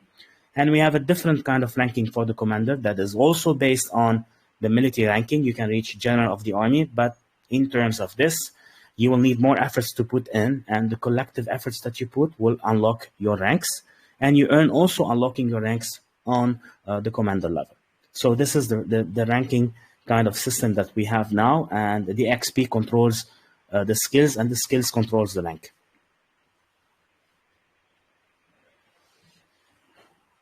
I see. Appreciate that. All right, now can I go into the marketplace and buy the gears or whatever that I need to buy in order for me to increase my capabilities or my skill sets without having to like play in wins? No, for now, in BFK, in terms of game model, I do not believe into pay-to-play kind of terminology. I believe in getting better equipment, yes, but not actually paying and unlocking a new rank, or paying to getting new XPs, or paying just to move on faster in the game. This is a microtransaction kind of perspective that you actually implement in a game, but you do not concentrate on. So in terms of effort-based, gamers always have the ability to put their skills and to achieve skills and performance and ability to fight off far more better equipped players, based on the equipment they purchase. So we have 5 contracts running into, actually 3 contracts running into these. You have the equipments contract and you have the weapons. These, both of them now, contracts are available, but we did not deploy them in terms of actual NFTs available to purchase them not yet, but they are in the marketplace. They are ready to be deployed. As we are building now and deploying, we are making sure that our game is stabilized. But you can purchase equipments, correct? These are NFTs. You can grade them, you can rank them as the same thing as your soldier. But actually, they are open in the market, so it's just not made to be available just for you. It's accessible for all the players, and there's all kind of sorts of level of availability of these NFTs. They're not only just for the ones that are able to play. There's some ones that are accessible even from low price value. Some of them are going to be free to create the terms of diversity in this game. Awesome. Yeah, no, I love the theme. I love the fact that you guys is around military soldiers and it's based off real military ranking, right? So I think that's really cool. Correct. All right. Yeah, I think that's I mean, the game is, and just like you said there's 1-to-1, 2-to-2. So I imagine that you can build your own team within the game as well, right? To compete? Yes, this now is not activated at the time yet. So we have now 2 versions of our networking. One it's called PUN and one it's called Quantum. The difference in between these two at the time being now the system cannot detect based on a rank. So the matchmaking is actually available just by pooling players together, but not pooling them per category or per group. Why we are not doing this at this time? Because we are concentrating on stabilizing the system first. And then we will activate a quantum technology provided by Photon Services, which will allow us to have this kind of middle referee, and we can control the ranks. We can know exactly who to matchmake with who. But as you want to know, we are on a blockchain kind of game. So we don't want players to allow themselves to create pools and put fake soldiers, or just create accounts that are just kind of inactive in terms of player, because based on it you can create multiple accounts and put these players and just fight over them to get the XP. So we are creating this kind of complex determination system that can detect these accounts, and if we do not see any activity on them, we will lock them automatically. That's why it's more complex than the traditional side, because you have a ledger here, you have a blockchain, you have tokens to protect. So we have to, create all these kind of measures and implement them correctly before we allow the pooling on a group based and enable the users to create their own channels and do these fights. Yeah, I think that's very important, and I'm glad that you guys are taking those measures very seriously, to ensure that the project can sustain in the long term, right? I think that's very important because there's so many ways that people can go around it. But if you guys are able to figure out a way how to detect those, fake accounts, like you say, I think that's going to be great. Now, my question is, now it looks like people can earn your tokens, your BFK tokens, based on activity. Now, is there a limit within, like a daily limit that can earn, or? That is a dynamic system. So we have a dynamic system implemented and more to come based on stamina. But I don't know, even in myself as a gamer, I never liked games that just lock you in terms of, this is how much you can do and go to sleep today, No, in terms of BFK, is like the more you spend time on this game, it will not prioritize you just because you're spending time. It will give you the opportunity after like 4 hours of playing to get the best earning possible. But after that, it will also prioritize new gamers and coming, newcomers to the game, and ones that are, just by the day starting their game, and adapt these kind of earnings in between them. So we have a stamina-based system, but it's not yet implemented. It's worse on the effort base, and the more time you put in, we reward you in terms of percentages and allow you, to earn less the more you play on a long term after 4 hours, which is the average kind of time usually gamers do it, and 4 hours is a little bit extended. But I'm just telling you that we have a controlled system that will provide value for everyone. You can never balance it 100% because you will have all sorts of players in this 2D kind of game. You will have gamers, you will have just, testers, you will have just people that, that spend time, hobbyists. So you will have a mix. That's why our system is concentrating on equating in between them, and it's in kind of deployment now. In terms of token and earning, to answer your question, our central controller, each one of you guys have like a central wallet. It's like your middle bank in between the contract and us. We are limiting how much tokens you can actually withdraw when you earn on a weekly basis. Also, this is controlled by the algorithm to keep this thing safe. You are also forced as the ranking commander to get loyalty. So the higher your ranking is, the more we will actually allow you to withdraw from the game earnings based on 25% up to 75%. But you will always have a vesting system implemented of 15 days, gradually dropping based on how much you rank as a commander and how much trust you put in the game. And we will trust you also as provider of this token, to stabilize the system. And we have something like an auto protect system that will allow us, in case we have any loophole happening, we will not allow a withdrawal happening without a funding code that is controlled by the user. So the user will never be able to withdraw if they have it, or any hacker or anyone that trespass this, unless they will have the funding wallet code, which is actually in the email of its own respective owner. Yeah, I love that. I love that how you rewards based on participation to the ecosystem. Effort-based. So, yeah, effort-based. Yeah, that's where you put it. Yeah, I love that. Yeah, because, like with the game like this, especially the scale that you guys trying to build out, right? There's a lot of complexity within the game because you got to balance out everything. And it seems like you guys are figuring that out because you don't want to give tokens out too quick because that will affect the chart as well. You don't want to give too many tokens because then it's not sustainable, right? So you got to think of all this detail in order to sustain. And man, talking to you guys, man, you guys are a legit team out there. You guys are actually very strategic on the way you approach things.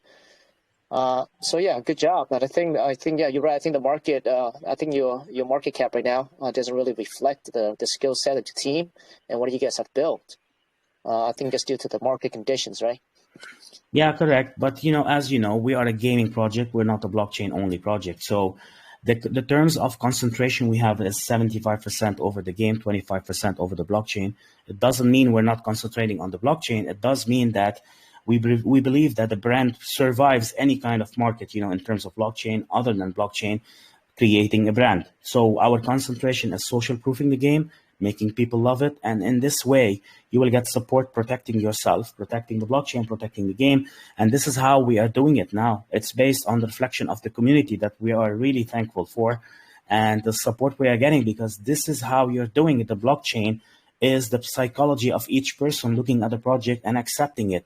Do they want it to happen, or they just wanted to take their profit and leave? But our community is understanding that we are a brand and we want to last. We want the story and they want it to happen. So this is where we are sitting now. Perfect. All right, V, Jaden, Matt, you guys did a great job presenting your project, very detailed. I think we've covered everything. If you guys don't have anything else to speak on, we can go ahead and take some questions from the community. Is that okay with you guys? Yeah, sure. Okay, so with that said, Mike's been tracking a lot of questions in the room, and he's going to come on and he's going to ask a few questions away. All right. Oh my God, V, that was an amazing presentation there, along with Matt, Jaden. Appreciate you guys coming in tonight. Oh my God, very well detailed. Absolutely a pleasure. I agree. Coming from a gaming perspective for myself, I have a few questions before we roll into the community questions. I got to try out the game. I really enjoyed it. But with the free version there, as my KYC is still in progress, I see that it searches for 9 other players for the max of 10. Does it actually need all 10 players to launch a match, or when like 2 or 3 join in, will it kind of start a countdown to play? It's a selective system. That means on the free play, it opens, a pool of 10. Hello, I have a question about BFK. Hello. Yeah. Hey, Kong, man, hold on, my brother. Oh, sorry. It's okay, man. So it's a selective system, as I said. So in the free play, which is the Warzone, which is the open match, you only need just an opponent to start the pool. Why we are not just dropping, anyone and just making them start the pool? Because it's a session, and we don't want to overload our service. Just this is like in terms of stressing and in terms of adaptability and performance. That's why we're not doing it. In terms of ranking system, always you're going to be matched by the level you are in. So if you're looking for 1v1, you will sit there, wait for the other opponent. If you are in 2v2, same thing. You're going to get allocated a team member, and then you're going to wait for the other one to match. And so it goes to the 5v5 so far. Okay, perfect. And for the PvE, I see it's ranked only currently. So is the PvE also, co-op in a sense, I guess you could say? Yeah, sure. The PvP has been created to be co-op. I love the mindset of players working together, using these Fortis strategically, creating these kind of guilds and clans, which is coming to BFK, and, preparing a team that can actually defeat an alien. Because our aliens are not just stupid aliens, that you just can fight. They are FSM based. That means this is the latest tech in AI, which will allow them randomly to select opponent based on how much damage they are taking, how much close they are, or how much of a threat you are for them, shooting them in their actual weak points. So we created weak points, but this is in development. We did not actually deploy the VPE. How can you access the PvE? For now, it's event-based. You will show interest into this event. That means it's going to drop on a notification saying, we have an event happening. It's like a quest. It's like, you're going for a mission. It's like the MMO perspective, and you sit there and you show interest and you lock in your place. Your team can lock with you. It's up to 20 players per session. That means fighting the alien will have a massive map with 20 players accordingly playing together. And if you look at our logo, we have the tank there. So the tank is the actual special ability of the fort that will allow you to unlock it. And the highest commanding rank officer will be able to control the tank, to drop these kind of explosive nuking on the alien. There is also like special abilities, superpowers that you will have them as a commander as you rank that will allow you to unlock them in the game. Once you are on the stat, you can call an airdrop, you can call a nuke, all these kind of things that just make the game challenging. So this is how our PvE is getting built at the time being. I love it. I personally, agree with you there. I absolutely love the co-op playing with a brother and, going through the crazy missions. Yeah, it's a story, man. It is, and then getting maybe to like a final boss with craziness or whatever, they call it a raid, right? Exactly, it's a raid. Yeah. So, So I guess maybe a suggestion, not more than a question, would be maybe down the line, maybe not right away, maybe make a free version of the PvE, maybe where only a single player or a small group can go in and really learn the aspects of the the PvE side of it, just for free, no ranking, no none of that.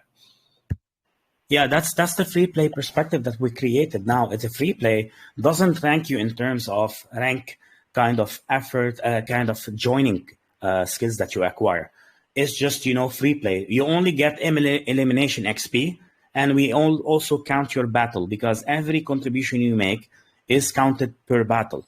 As you know, in terms of army and ranking that we love so much, and everyone in the States and everywhere in the world, every family has someone in the army somehow. And they get a lot of respect, in terms of their story, their background, and what they had learned, through the army. So that's why we have made the battle counter. It's like the story that an NFT can hold for you. Your soldier will always have unlimited number of battles. So you can rank him to the utmost top rank, but he will always have a battle counter, which will showcase him as, the kind of elite he is and the kind of story he has, no matter what rank. So you will absolutely have multiple players having top ranked players, but even the ones that pay as much of equipment to get there, they will never have the battle counts of the ones that have the story and has been there through the years, which is going to give them more value. This is the terms of medal ranking we have also. Okay, actually that rolls me right into the next question there. I guess the leaderboard in a sense will not be seasonal, and your rank and your position will continue to climb as well as your rank, as long as you hit top rank, and then it's kind of leaderboard from there, right? Sure. The leaderboard is on the basic stage now. We are just dropping, the metrics that we have, and we're going to start polishing it. So we have thought of the leaderboard also based on the battle counter. It's just not collecting the terms of elimination. It calculates, the average and just push further for now. But what we are trying to do is implement also the battle counter in the leaderboard. The more battle you unlock, when you move like above 2,000 battles, for example, this is where you start getting these medals. And the medals we have been building are actual tangible medals. So we are creating tangible medals after you reach these ranks that we're going to be shipped to you in remembrance that you have contributed in a fight, in a game that just, goes up with you, in the future, maybe for your kids, maybe for yourself, and in terms of remembrance. So this is how we are building it. Now, the leaderboard at this stage is in the basic structure. As I said, every metric is there, and we're going to make it on the season. But the leaderboard for the seasonal ones are going to be unlocked on its own. So after the season is done, we will reset back to the general one, which is the governance, kind of leaderboard that will always be showing the best players, in top ranked position all over the history of BFK. I like it. Well put. Let's see. Another question of mine here is, I can see this, future on the Steam platform with the PC version, which you have PC and what is it, Android currently out right now, right? Yeah. We have Android and PC out. All right. So is it cross-platform play as well? Well, actually, cross-platform, yes, I can say, because you can actually load it on anything that have active sync and JavaScript enabled kind of browser. So in terms of browser, you have Safari, you have Google, and you have Firefox. It depends on the browser that you are using because, it's also code-based. So the lighter is, the more supportive it is, you can use it. You can load it even on Linux if you want.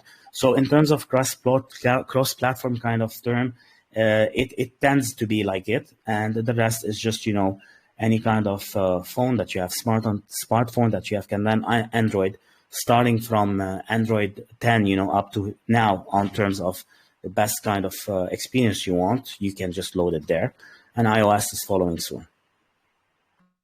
I absolutely love it. I got it for the Android, and I'm going to actually now get it for the PC because that's what I prefer to play on. So I'm going to definitely try it on the PC. But that's all the questions I have from me before we get into the community. And this is the time I'd like to ask if anybody on voice would like to ask a question. Please unmute yourself. Try not to overtalk another and ask your question. Yeah, I have a question. For sure. Can you hear me good, Mike? Hey, just fine, Nifty. Go ahead, brother. All right, so I just have kind of 3 connected questions, but basically. So how much money has been put into actual development of the game from the start? I'm talking about how much money when it comes to like team and investors, and the follow-up to that would be how much more money is needed, and what does it look like for the raise? Are you looking just for VCs, or are you looking for the majority of the development funds to be raised through the taxes of the coin and stuff like that? And then I have a third question after that. Yeah. Okay, I'll answer that. Thanks, Nifty, for your question. So since the start of VFK, we have collectively, used around 150,000 in terms of starting between development and everything we have spent. So what we are looking for now in terms of, future and the VCs, we are concentrating on having specifically around $500,000 in terms of injection.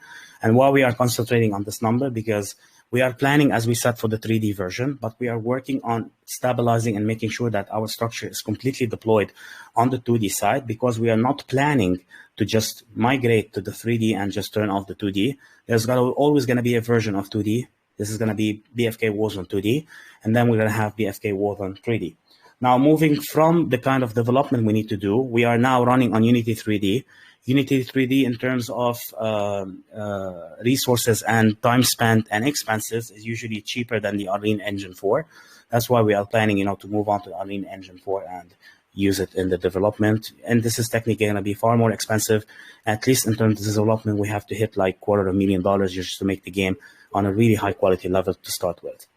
Now, in terms of income stream that we have, as I have said, we have a very complex income stream. We are concentrating on the 4% governance kind of taxing that is happening on our entire marketplace through every transaction of a buy and sell, which is like the standard kind of market of percentage of tax generally used in marketplaces between 3% to 5%. So we are approximately like in the middle at 4%. So we are collecting these tokens not just to drop them on the chart. We have a plan through this. We are providing an LP. We have an OTC system. And we have also our recycling into our rewards also, because our rewards are locked to provide safety, for our players, to make sure that always the algorithm can drop, earnings. Now, other than this, we have multiple kind of layered income stream on a large scale. We are manufacturing our own toys, as we said. We have our own merch store. This is another income stream. The toys section is massive. So this is one also Jaden is working on. We already have produced our first toy. We already have produced our designs, and we are now into our trademark to complete that. And our toys have their own molds, and we are working with them, with the best manufacturer in China, that worked on kind of Cartoon Network toys before. And we are working in parallel with professionals that are helping us. The toy is amazing, and we're using the latest technology in plastic injection, which are the best to provide these toys, to the world soon enough when we get the correct funding soon. So now, in terms of other income stream, we are building our own kind of miners. We believe in the game that it should be also on a tangible side. You need to access it. You guys know Pokemon, all of you. It started with just some virtual kind of designs, and then they made it tangible just to put the kids, I've been remembering myself playing Pokemon forever. And I mean, when I had these cards in my hand, I felt like I have them next to me, This is why we are building this connection with the users. So we have something called IFS miners and IFS technology providers. These are like small crystals they're going to have in-house. Whenever you turn them on a 5 volt, they are minimalistic, they do not drain your power. And they will activate. You can just choose the different kind of colors you want based on the game crystals, which are the aliens powered Infinity Noxes. And you activate this crystal, and it's going to give you some more, percentage of virtual tokens that we call them for now, IFS called, that will empower you to use the technology of BFK in the future. So we have multiple income streams from this stage only. As you can see, like it's just as the outside of the word, the classic word, and we have the taxing happening, and we have the OTC that we spoke about a little bit, which is off the chain and off the chart kind of cells. The OTC system is a very smart system we have developed customly ourselves, and we're going to be working with third-party members that are now applying for us, and we're applying with them to see which one worked the best, which will allow users to purchase BFK, VBFK from our marketplace, which are one-to-one correlated to the token from the fiat currency, which is cash. And that was also, in terms of request, also Apple based, because they are working now their new policies with NFTs based on fiat. If you do not provide, in-app purchases on Apple, you will not be allowed, to generally use their Apple store. This is how they protect their ecosystem. This is technically a base feature on any ecosystem. So we did the same on our OTC kind of chart, and in game we have it already microtransaction. So we are cycling our tokens through the OTC. We are concentrating on it. So we don't want to sell the chart in terms of long-term kind of scalability. This will never happen. We know this is going to be the end of a project when you reach this side. We don't eat ourselves. We feed the community and we feed the ecosystem, and we charge over the cash flow we're bringing. So this is how we are trying to build it in a non-complex way. And I think if I could just add to that quickly, Nifty, I think that in the sort of short to medium term, like if you looked out at about a 12-month kind of vision, it's unlikely that we'll be into heavy duty development of a 3D game. Maybe towards the very end of that, but the building of something like that takes quite a lot of money, and the only way to really generate that money is through a venture capital injection. So we need to be self-sustainable at the moment, which is where the taxes come in that give us ongoing and consistent revenue based on chart volume and trading. That lets us pay for the game development and pay for marketing. As the marketing starts to take effect, those taxes get bigger. We raise more and more and more. But we've got a fairly short horizon where we want to eliminate those taxes because we want to start to get onto centralized exchanges. So we've got this short window of taxes are our revenue. Then we start to move into a position where game is our revenue and taxes don't exist anymore. And then the game revenue will continue to grow, but as well, we will get a capital injection from outside of the ecosystem to enable us to really push forward on the 3D development.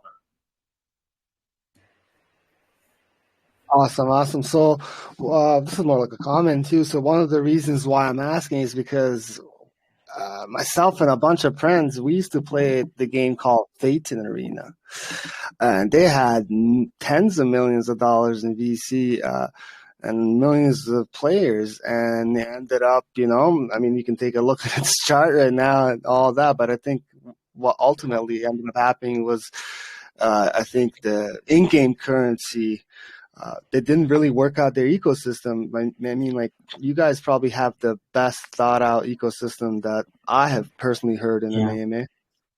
I have an add-on for you just to mention the problem with gamings now coming to the blockchain.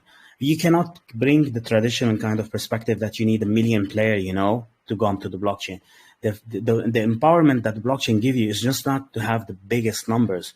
It has to be the mindset of getting the quality numbers and locking them into a circle. That's why BFK is not open for the world at the moment. We are locked into 1,000 player. And when this number reaches, we're going to lock in our ecosystem and make BFK available per kind of queue. This is how we're going to be protecting our system, raising the funds that we need, keep the cash flow coming into our game, into our taxing, and into our rewards, and making sure that our contract value rises. And we will equate based on what's the value of BFK in terms of passive income, in terms of value of earning, to always have, kind of revenue happening instead of just big buys and big sells. We will have a momentum going on, trying to stabilize the future of BFK on the blockchain. This is something super hard to do on any project. As you can see, when you pack something to something and it's going to be just trying on an algorithmic base to keep it stable, sometimes it crashes based on who controls the most, So that's why BFK is totally dynamic. That's why the algorithm is there. That's why everything is calculated just to have this kind of throttling system. That's why I wanted you to know that BFK is not open for a million player to sell the chart. It's not a game that is for the, kind of the massive numbers that we want. We need the massive quality that we can bring for a happy community that's locked and expanded as much as we can provide them slowly. Yeah, right now you're saying that, right? But there is plans to properly scale when needed, right? Sure, there is always plans, but you have to work in stages. So stage one for now, we have a mission, 10,000 accounts created. 1,000 players in concurrent, we call them CCU. That means at the top peak, we will have 1,000 players. And at this rate, if you think of it, when you have 1,000 players engaging in a fast-paced game, you will have a beautiful rotation of economy and taxing and interchange, kind of value in the NFTs that will create a system that we can control based on our earnings that we have locked so far of 100 million token that are, refreshable every time we move on to a next stage. After testing, we will unlock double of this. Another test, we unlock triple of this. So on we go. If the community and, if the community grows, but, the team and the back end and the ecosystem and the economy of the game doesn't grow, this is where you're going to be ending up with a lot of project, draining yourself down.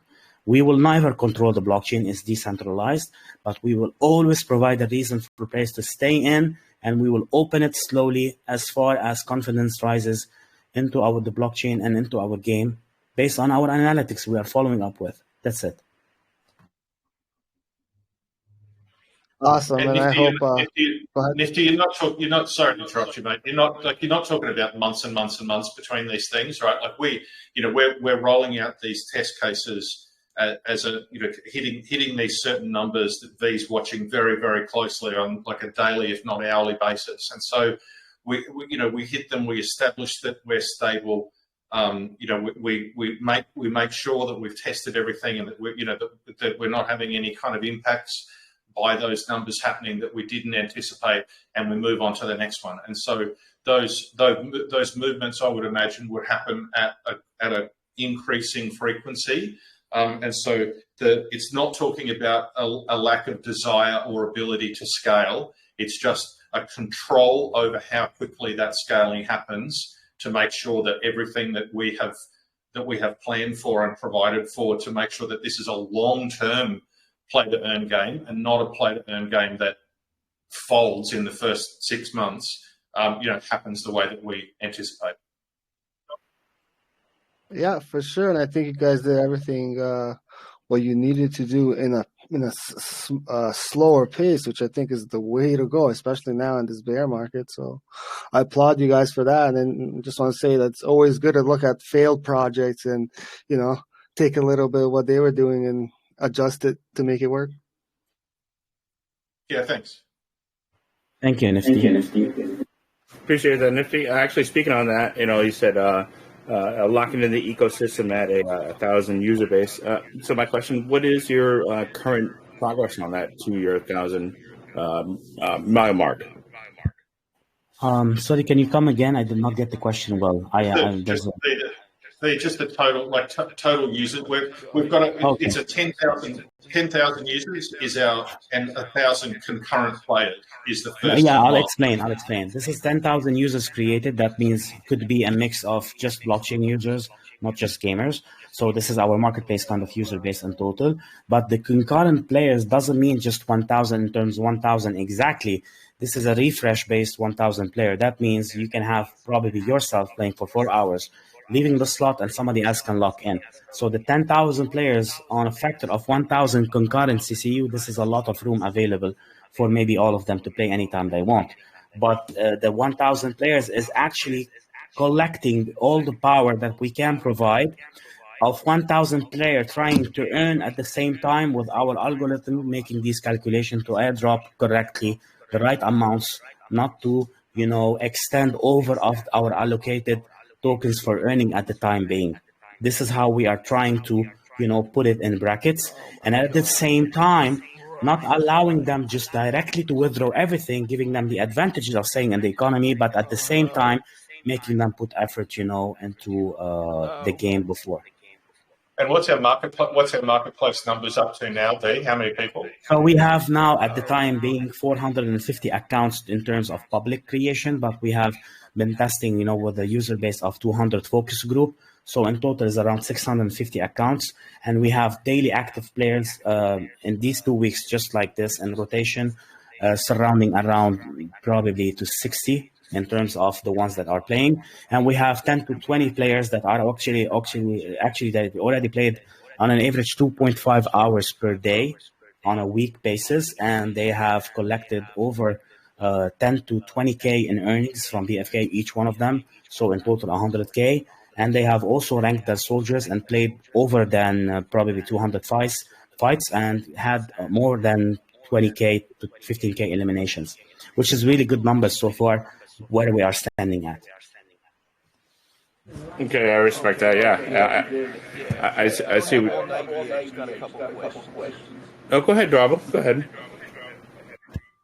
I was just wondering, after seeing this whole FTX thing going down, what is your association with Pelosi or the Democrats or anything? Is there anything similar that's going to be going on here? Hey, Drabble, that's not really, attuned to this AMA.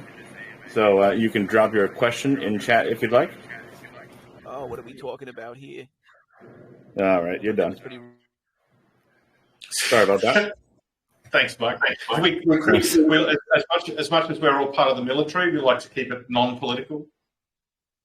100%, yeah. All right, so just to finish up my question, I like the analytics. I can respect that. I see you're going for a max of 10,000 users, expecting at least 1,000 to play at any given moment. So I love those analytics.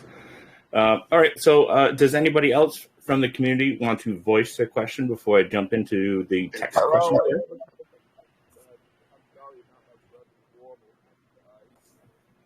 I cannot hear you, Kong. Can you hear me? Yeah, you're the same guy. Get out of here. Anyway, sorry about that. I'm just going to jump into a couple of chat questions here. Oh, Angela. Hello? Oh, my God, this guy is resilient, isn't he? Oh, I think Dragon actually warned me of this guy. I'm sorry about that. All right, so jumping into the text questions here. We got from Lepke, is diving in a little bit deeper into the futures of your NFTs. What is the ultimate benefits of owning an NFT, and what are the rarities or tiers of the NFTs? And how much can we generate through income through these NFTs outside of the game? And also, will there be NFTs made not for the game, but just for purchase? Okay, that's a long question. So I'm going to try to simplify it into, in terms of all our NFTs, they are actively on a use case based into our marketplace. Outside of our marketplace, at the time being, if somebody is interested, to acquire them or, use them outside, they have no prospective value other than providing use case, into our marketplace. But they take with them, their rankings, which they are upgradable on the chain. So everyone can tell that this NFT was active. So in terms of use case, we have the game side, and we have also the tangible side, which are the toys connecting to it. But not only this, these NFTs also are connected to the future of BFK coming in, which is a very nice feature that we have, providing more use case migration. So that means if you play the 2D version of the game with your NFTs, your skills and your powers can be teleported to the 3D version, moving your NFT from this version to the third 3D one. Because it's the same kind of perspective ecosystem, but in different angles. I do not believe myself in metaverse's success at the time being. We are not that equipped and ready, in terms of human beings, to get ourselves locked in a virtual environment and virtual world where we ourselves, in this world, we are not even able to sustain it.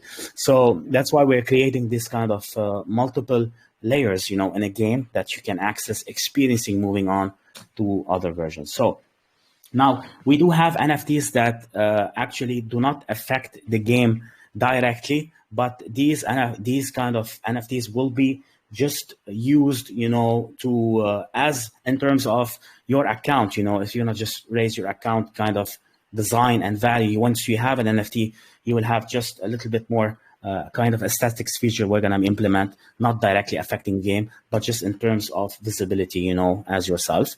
The other things, we believe just the NFTs should be active in a game. Other than that, we are implementing all our power just to give them use case in the game first.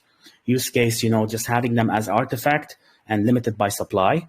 And based on the ranking system, we have different rarities, starting by the legacy version up to the supreme rare. So the legacy versions are the ones that we already created, which are 10 in general, the first 10 that we have ever created.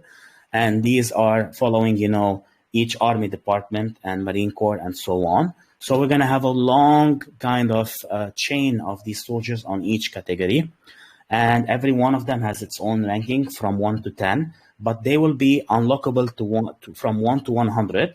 And after that 100, you will unlock another range of 100, another one of the third one.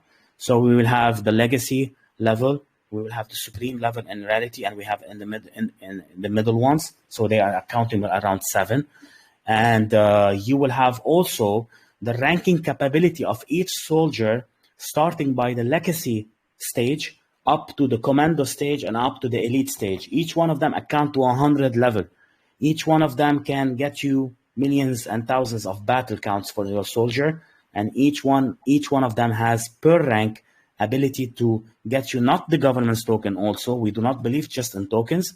It will give you also in value game items, not just the tokens, because the perspective of a long term is not just to give them tokens, it's also to make them indulge in the game, and use it as much as they can as a daily kind of or supported game they do like, and they also want to earn from.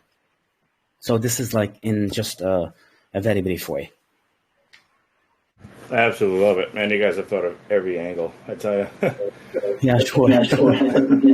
Next question for the community here is from Pixless. Is not speaking in such of a DAO sense, but would you guys have in your game a questions or suggestions section to improve or such like that?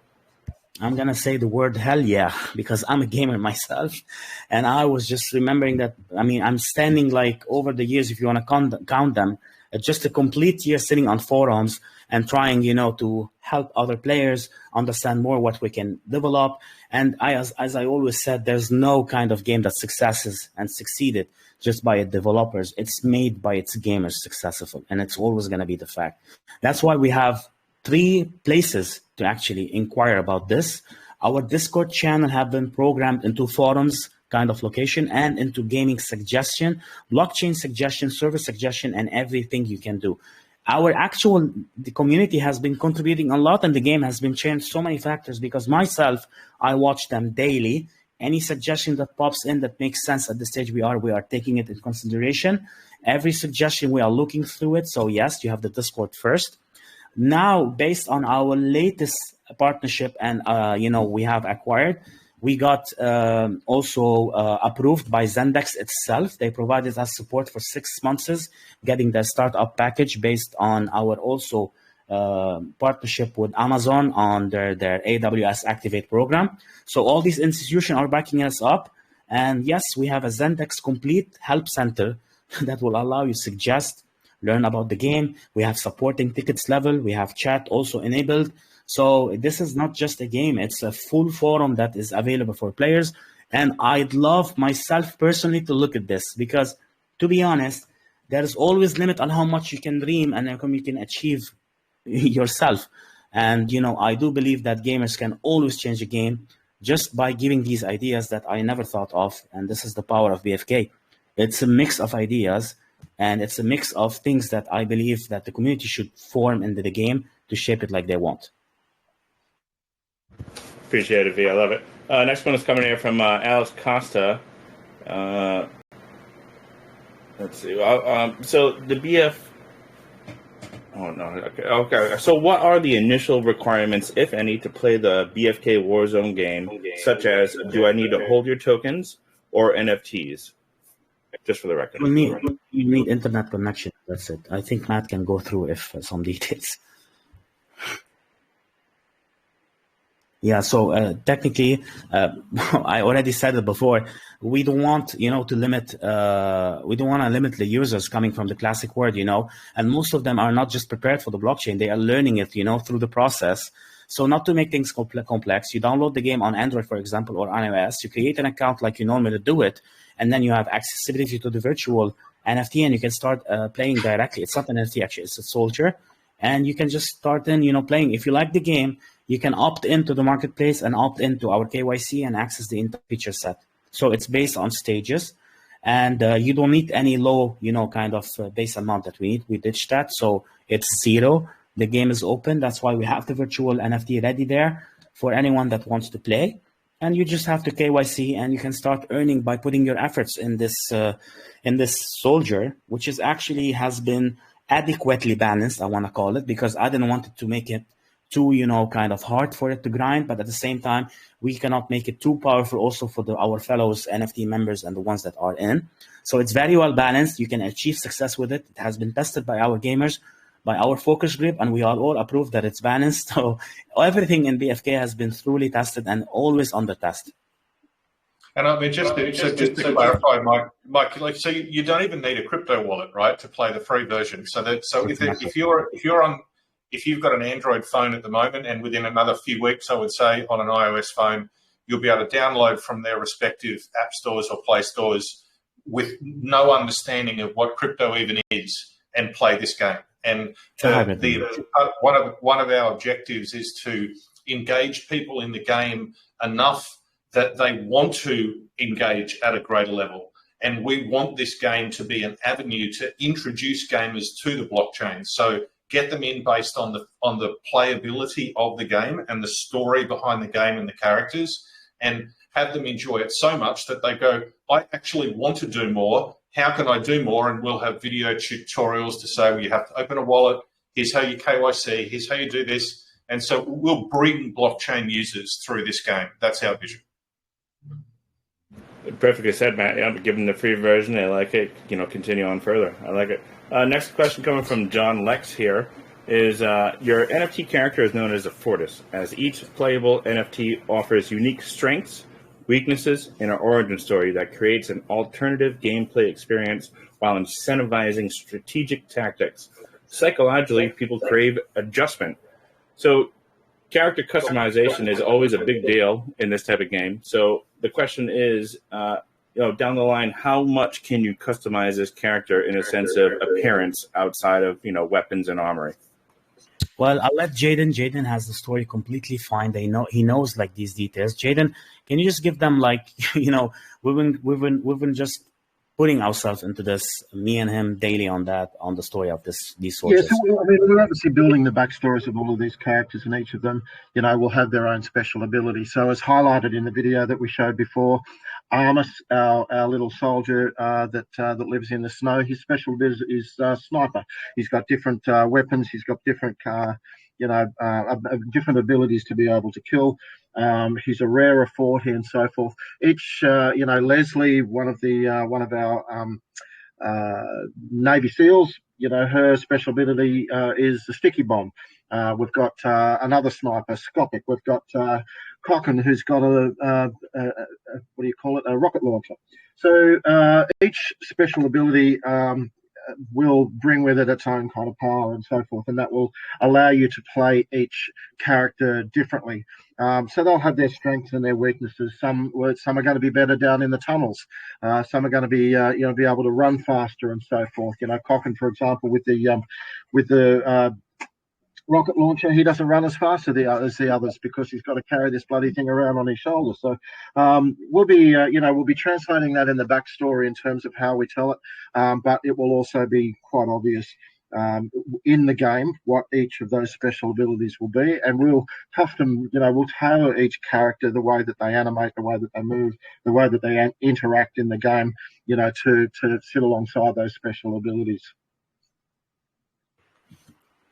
Perfect, Jaden. I love that. It kind of reminds me a little bit of a Team Fortress in a sense where, scouts and snipers are your fastest users, and then your rocket launcher, demo man, and a heavy weapons guy was your slowest characters, but strongest in a sense. Exactly. And we're going to bring these little guys to life. I mean, that's our job now. We want to put air in their lungs and blood in their veins. We want to get to know these characters, and that will just strengthen their their abilities within the game as well. But we'll get to know that get to know that further outside of the game as well, and it gives us some beautiful marketing collateral to use as well. Particularly on social platforms and things. Like any NFT, any playable character, even though our characters are in the game, we want them to be collectible. And all of the good character-driven games, all of the good character-driven shows that we watch on television or movies, each character has got different attributes that appeals to different people. And I think the first time I ever really noticed that within BFK is when I sent off a message to people if they'd like a customizable profile picture in TG. And you'll notice a few of our TG members in this room today, and we allowed them to choose their own character. And even though it was early in the stance, and we didn't really give a full backstory for each character at that point, already each of our members had their own favorite character. So this is something that we know the psychology behind building, the character development and everything, and the psychology behind gaming. It's beyond just a movable object on the screen. We get to know these characters, and each one will appeal, for different reasons to different people. So, once again, it's one of our strengths. It's one of the things that we'll be playing at, and we'll be really pushing this character development, in the game and outside as well in our marketing and our bigger, storytelling, our long form storytelling, which will be coming down the track. I absolutely love it. I really do. I appreciate that, Jaden. Next question that we have rolling in from the community here from David Johnson. His question is back on your NFTs. He would like to know if there would be any kind of rental of the NFTs in a sense where you can earn or play from rentals. Yeah, good news for him. We also thought of this. And we started thinking of this too early, actually, when we had the bull market happening and, the stage where these kind of new kind of companies were showing in. And I always like to, contribute with newcomers because we are all building, I just don't believe that there was someone who's already that kind of prepared for it when the infrastructure already is not there, So, we thought of this. We have an implementation coming in for this. It's actually called lending and renting, and it has different models with it. We started working on some of these alignments with other companies, like it was some of them were called EKA. So it's an Indian-based company, and we had some connection with them. They allow like lending and borrowing NFTs. So I was like looking to migrate to merge BFK in between their system to allow users to take out their NFTs, rent them outside, allocate some earnings from them, based on BNB shares or whatever token they have allowing there, and use them, to rank them for you where you just own them. So in case, like, for example, if you have invested in BFK in terms of assets in the NFTs and in the game, you purchase these kind of, for example, ornaments, that is one of the most expensive one we have, and you just hold it, you can just rent it and lend it and, allow somebody else to use it for you. The only thing you can do is rank, and he can also earn, but you will always have the biggest share, in allocation. For example, 60%, 40% in use for the user. And after the contract has been completed, your NFT will be migrated back to you, completely, ranked. At the same time, you invested, you earned, and you allowed someone else not to actually spend, the value of $1,000, for example, NFT, and use its power based on his skills in gaming. So we are trying to create also the start in terms of matchmaking. We will have like a place on our marketplace that is called lending and renting, and these NFTs are going to be matched by players' rankings. So, for example, you get a player, for example, that has a rank, has a profile rank, that commander rank, for example, of 3, and your actual Forti is level 1. You get to choose which ones you want them to control your Forti.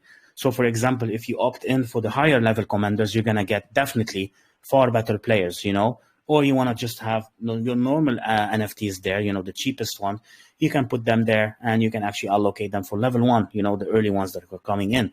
Obviously, it's going to be a nice access for the newcomers if they don't want to spend too much. Some of them definitely will play the game first because there's no limitation on this. They will earn a little bit, they will put it, on their wallets, and they're probably just going to opt in to land these NFTs from you. 100% we will have them, and this is in our pipeline. Man, I can tell you have thought of every angle, and I can 100% respect it. I love it. Years in gaming, man. I have to. Yeah, 100%. Actually, speaking on that real quick before I jump into the next question, what kind of gaming background do you come from? Was it solely console, Bix? Yeah, I mean, I'm an 80s, kind of kid, if I call it. And I've been starting to play, since Nintendo, and went through Xbox, you name it, all the Xboxes and all the platforms that we have. So I am not too much into kind of the based on the controllers, kind of Xbox and these units. So I usually play more PC gaming. This is where my power comes in the most. This is where I engage the first. I had the opportunity to have, in these days, the earliest computer I remember, I had a compact. So I used to load these games on the CDs and play them. And I trained myself on these games. So I love 2D gaming. And this is why I just believe that 2D gaming is the heart and soul of every gamer. There's no way where a gamer gonna look at the 2D game and say, I don't know. Basically, it's too simple not to know. And then I moved on, to building my own 3D game when I graduated. I remember also it was based on aliens because I was into space and alienship. That was in 2009, and the build first game was called Operation Guardians. It's also based on a mission kind of alien protection thing on an island. And I actually made it look like almost like Counter-Strike, remember the days, one of the most successful games. So yeah, so I've made multiple type of games. One of them is this. The second one was on a space, also education. So I went also in the education space of gaming. It's called EduSpace. And I've been collaborating also with multiple big studios. I work also with Facebook Gaming in the partnerships department of them, and trained a lot of streamers into the gaming space to understand how to use the best way to contribute in the esports section. So this is just a brief on how I'm doing things and how my story started. One of the most kind of games that I loved in my life was Worms. I don't know if you guys know Worms 3D, Worms 2D, Worms Armageddon. It's a game made by Team 17. These guys were like the first ones that just took my mind off, because I loved the physics in this game. It was a 2D game. You have these kind of, projectiles, rockets, all the sorts of things you can do. And that was a really kind of affection that I had towards these characters that just also gave me an inspiration, to provide these values into in this BFK game, in this game, 2D game. So yeah, a lot of, thoughts and beautiful memories that all together shaped what I have learned and I have put in this ecosystem. It's all based on stories, nothing that I never thought of, every little bit, and I'm learning as we go. Oh man, I absolutely love it. Before we started this recording, I was actually telling the community how much, and you could see your passion integrated into this game, how much this game reminded me of the old school Worms Armageddon. It's funny that you said Worms 3D. Oh my God, man, I love this game. I can't play it to date, Yep. And I couldn't even count you the hours that I put into, the Half-Life mods with Counter-Strike and everything above. I love it. Yeah, I do same. Valve was amazing. They provided the best game in the world, which is Counter-Strike. But Team Fortress also took the shine, a little bit. But Counter-Strike was too beautiful, to just not to spend time on. And yeah, you also reminded me of Team Fortress, which was just like a new type of cooperation, totally new at that stage, where players would just, play together and just build these kind of engineers and units. A lot of memories. I'm telling you, BFK is the sum of memories that just lived in me, put into this game. Yes, and I could see it. That's why, my suggestion earlier is I could see this on the Steam platform. I really can. The perfect 2D side scroller. Yeah. Eventually rolling into your 3D aspect, mass adoption is just waiting for you in a sense. So I can 100% see it. We're in a bear market. You guys are, as best as you can, like you said, time the right bottom, as you could see. And I'd love to see what this can do in a bull market. I see it going parabolic. I do. Well, we believe so. But as I told you, we are building. We are actually resourceful persons ourselves. We don't need just to hire professionals just for the game kind of side. We have an entire kind of beautiful community, beautiful devs, and an amazing team that's just believing into this and backed up by our community. We are the resources, So we are very, very low on how we build contracts with other companies. We only believe in partnerships, and everyone is invested in a term of a way, in BFK, based on our circle of development and, our connections. So this is how we are doing it. We are getting BFK to be social proofed and loved by everyone that is working through it, with it, or, just outside of it, looking to it. I tell you, brother, you definitely got me as a gamer. I'm here, bro. This is it. I'm going to see you on the battlefield then. We'll battle for sure, 100%. I just got to get the rank up. Free level entry right now. Playing against a couple of the other guys in the free version. I've seen a couple of their upgrades and some of their advantages. I'm like, fuck. Yeah, I know it's matchmaking expense of levels for now, but it's a pool. It's a random pool. Later on, it's going to be, created with channels. You do remember that, when we started gaming, we didn't have this kind of pleasure, to talk to you on a headset or VoIP or just discuss this. World of Warcraft brought this, in the first MMO when they dropped it, which is the most kind of famous game ever to be. And this is where the communication started between players, to rise and building these friendhood, if you want to call it the virtual one. I actually have 70% of my friends that I got through my life from the virtual world, not the real world. It doesn't matter if you want to activate all your senses. All you have to do is collaborate, achieve, succeed, build missions, help each other, and this is going to create this kind of strength and, feeling in you that, create this very solid structure in friendship. Because all you do remember is I've been through this fight with this guy. He did that for me, we faced this kind of alien. We killed this, we went through this raid. And these kind of sum it up, man, in your mind that you always think that he's living next to you, next door, is your friend.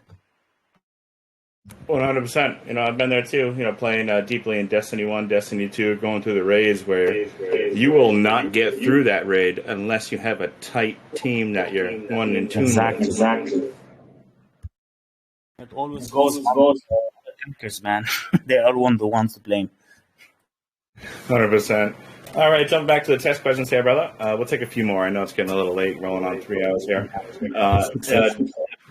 Jay, I know it's probably, 5 in the morning for you, V? Yeah, it's almost 6 a.m. That's fine. Look, I don't count the hours. I count the days, so no problem. Well put. All right. Next question from JX Feet Fret here is, say I own more than one Fortis. Can I earn the XP through buying the card? So if I'm in the game, say I own multiple NFTs, will all of the NFTs get a earning or just the one I'm using in the match? No, technically it's the effort that you're putting per NFT. So if you are playing this NFT, you are actually ranking this one, but you have to keep in mind the XP is distributed on your commander also. That means the commander also affects your other NFTs. So indirectly, yes, it's providing you value. Perfect. All right. Let's see here. A lot of these are actually answered very thoroughly. I tell you, what a thorough AMA. There's one about, somebody asked about, in terms of security. I'd like to tackle this question if you don't mind. You can find it. Oh, okay. Let me take a look here. I think I remember reading that in a sense of, as a token comes to today, what type of play to earn securities can you implement to keep the user base as well as the holders of the token safe? Yeah, exactly. This is one of them. So I'll explain. On the WebGL side, this is always where we have our most vulnerability. That means, kind of using any browser. The browsers usually have nothing, hidden. You can open the console and you can see through the code what has been deployed. In our development factors, we have Unity 3D. Unity 3D never hides, the library of code we have. This is based on how they do it. So when they compile the code and put it live, we have the JavaScript library just looking there, available to be accessed. Usually what people do is that, hackers or anyone else, they try to inject code to activate some parameters into our game that, just call an action or call a value. What we have done here, we've been testing this truly because we've been tackling this before. We've been hacked before, when we started. It's nothing we are just ashamed of. We love it. We need to improve. So we always have a test base coming in, and we have always our white hats working on this. So we built some parameters to allow this to happen, less frequently and get blocked more frequently. Excuse me. At the same time, we have also blocked our parameters. That means we do not get an answer directly. We need like 1 to 2, 3 jumps to get an answer. This will provide us, minification for, how exposed our code is. This is how we are protecting ourselves. This is in the base section. Now, in terms of the game section, we are deployed, as I said, into AWS. So we have multiple servers that deal with these kind of, filtering based on how the IP is moving, how is your connection providing, how you're accessing your database. So we have implemented something called the fail-safe. In any time, any way something happens, the game can reinstate itself back online with the latest kind of backup of 12 hours. This is insane to have in a game. This is like really high studio levels, but I have been concentrating on the value and the best that we can provide in security. And allocating also with our different kind of blockage that we have created. One of them I'd like to mention for the technical guys. We have something called attach ALB, which is application load balancer. So in case we are getting, DDoS, we're getting attacked, we're getting any sort of kind of pressure coming in, maybe just getting huge number of players, our system just can dynamically, extend itself. We will never get slowdown happening. So this is it in the terms of we have our own kind of anti-hack custom built monitoring system we are developing as we go. We have an admin panel that controls live the game. We did that obviously for good reasons. The blockchain is alive. The blockchain never sleeps. So we created an admin panel that never sleeps too, that can be controlled based on how the blockchain behaves. Very well put, V. I can respect that. Oh my God. Thanks, man. 100%. So, rolling back, I know we briefly touched on your, your real world marketplace where you get to buy your merch. So will you be able to customize this merch to maybe say, like, I got a very exclusive NFT. Can I customize a certain piece of clothing or a mug to Sure. So what we have done is in the remembrance of our migration, because our migration was like a stressful thing, if you want to call it, for the community that was like totally new for the way that we are building the game, just not like, a contract that we're moving players from now to here, No, we are a completely deployed project. We have a solid kind of state of project. So we needed to take care of the assets of the players. So in the remembrance of the successful kind of efforts we have put into this, we have created something called the Migra series. So the Migra series is right now available on our website. I called it the Migra series in remembrance of our migration, hence the word. And we created these kind of equipments. As I said, yes, these equipments will provide you more value, and just provide you, kind of new metrics in the game efficiently, just increasing your armor. And you can see we have helmets, we have gloves, we have also jackets, we have bulletproof jackets. We have also added a full equipment kind of boots. And we also created our first booster, that you can just pull on your back and fly a little bit with it. I think a lot of, synergy in the way and nostalgia about worms, when they fly. So this is something that I would love to have dynamically happening in a fast-paced game. So yeah, these NFTs are equipments. And once you have them, you can lock them into your Forti, and your Forti is going to just shape differently. This is how you customize it. I would like to mention that customization now succeeded 10 years ago when we started having these empowered kind of games that allow users to access them on better kind of performant computers. So customization is key of success to a lot of games. And we have a lot of examples now running in through. If you just check PUBG itself, the way they started, they were concentrating on the development and making the game mechanics work really well. And then after that, they completely went free to play. Why? Because they have a fully customized microtransaction availability kind of format for players. And this is where it extends to never ending that. So customization cannot be dropped directly. It will destroy the model plan of a game. You have to build the game, make it social proof, make it beloved. And now players after that, when you see the retention of them, you start building customization for them, because this is going to be their next opt-in concentration. So thank you for your question. And in regards to the merchandise as well, we've obviously we've opened it up the shop already, as Matt alluded to before. We know it's not the sole focus of our business, but it's another arm of what we offer, and it's something else that traditional gamers are used to in this space. But we also decided that when we open it, that we would do a decent job of it, and we've not opened up with a dozen different products. It's a lot more than coffee mugs. At the moment, there's about 280 unique products on there, and we've created several different Forti collections as well. So, for example, I'll post a screenshot when I'm finished speaking, but the armor sniper character that we've seen in the snow, we've actually got a custom camouflage design that's been done and incorporated across different clothing items and different things. And so we've got several collections in there. And again, just like the way that we're taking feedback on the actual game itself, we'll be taking feedback on what our community is looking for in terms of merchandise and things like that. So that's certainly an area that we're going to be expanding. But as we stand right now today, if you have a look at the store, there's about 280 custom products in there, and that's what we launched with. So we'll only be growing from there. Okay, I appreciate it. It's actually quite a bit. You said 280? 280, yes. Oh, that's what happens when you put Jaden to work. I love it. Oh man, you gotta add in a BFK ghillie suit in there. Yeah, and it's not all about just the straight corporate kind of advertising that we're used to, coffee mugs and drink coasters and things like that. We've got a really lovely clothing line actually.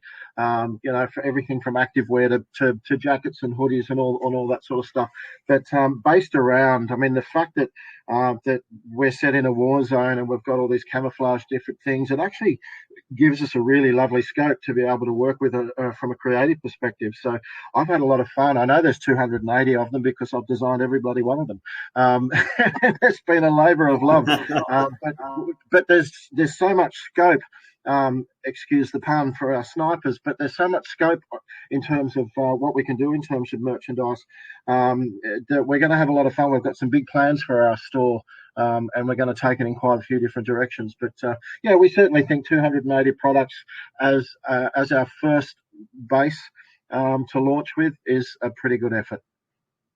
I'd have to agree with you 100%. Yeah, 280 coming out of the gate, that is a running start. All right, so going back to your token here, next question for the community is, will you guys have buybacks? And if you do, how will you guys implement the buybacks? I guess Matt can tackle this one.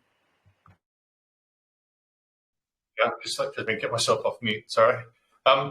So that we will be using our token taxing in order to generate buybacks when the time is right. At the moment, we're not seeing, like as we mentioned at the start of this, we've only really starting to roll out some marketing activity now, and so the volume is not at a level where buybacks would necessarily create any kind of wins for anyone, wins for the project, wins for investors, wins for us. But there will be an allocation of from that treasury collection that will be used for things like buybacks but they won't be something that will set automatically. They'll be things that will be used tactically by us when they're needed and as appropriate to kind of stabilize the chart. Perfect. I appreciate it, Matt. I'll just take one or two more here. This is actually a pretty good question here from Metaboy. Will someone eventually, and will you implement a person who wants to stream your game for the public experience and also earn from it? Yeah, there's two ways of doing this. If they are calling based on the user's kind of creator effort, just playing our game, stream it.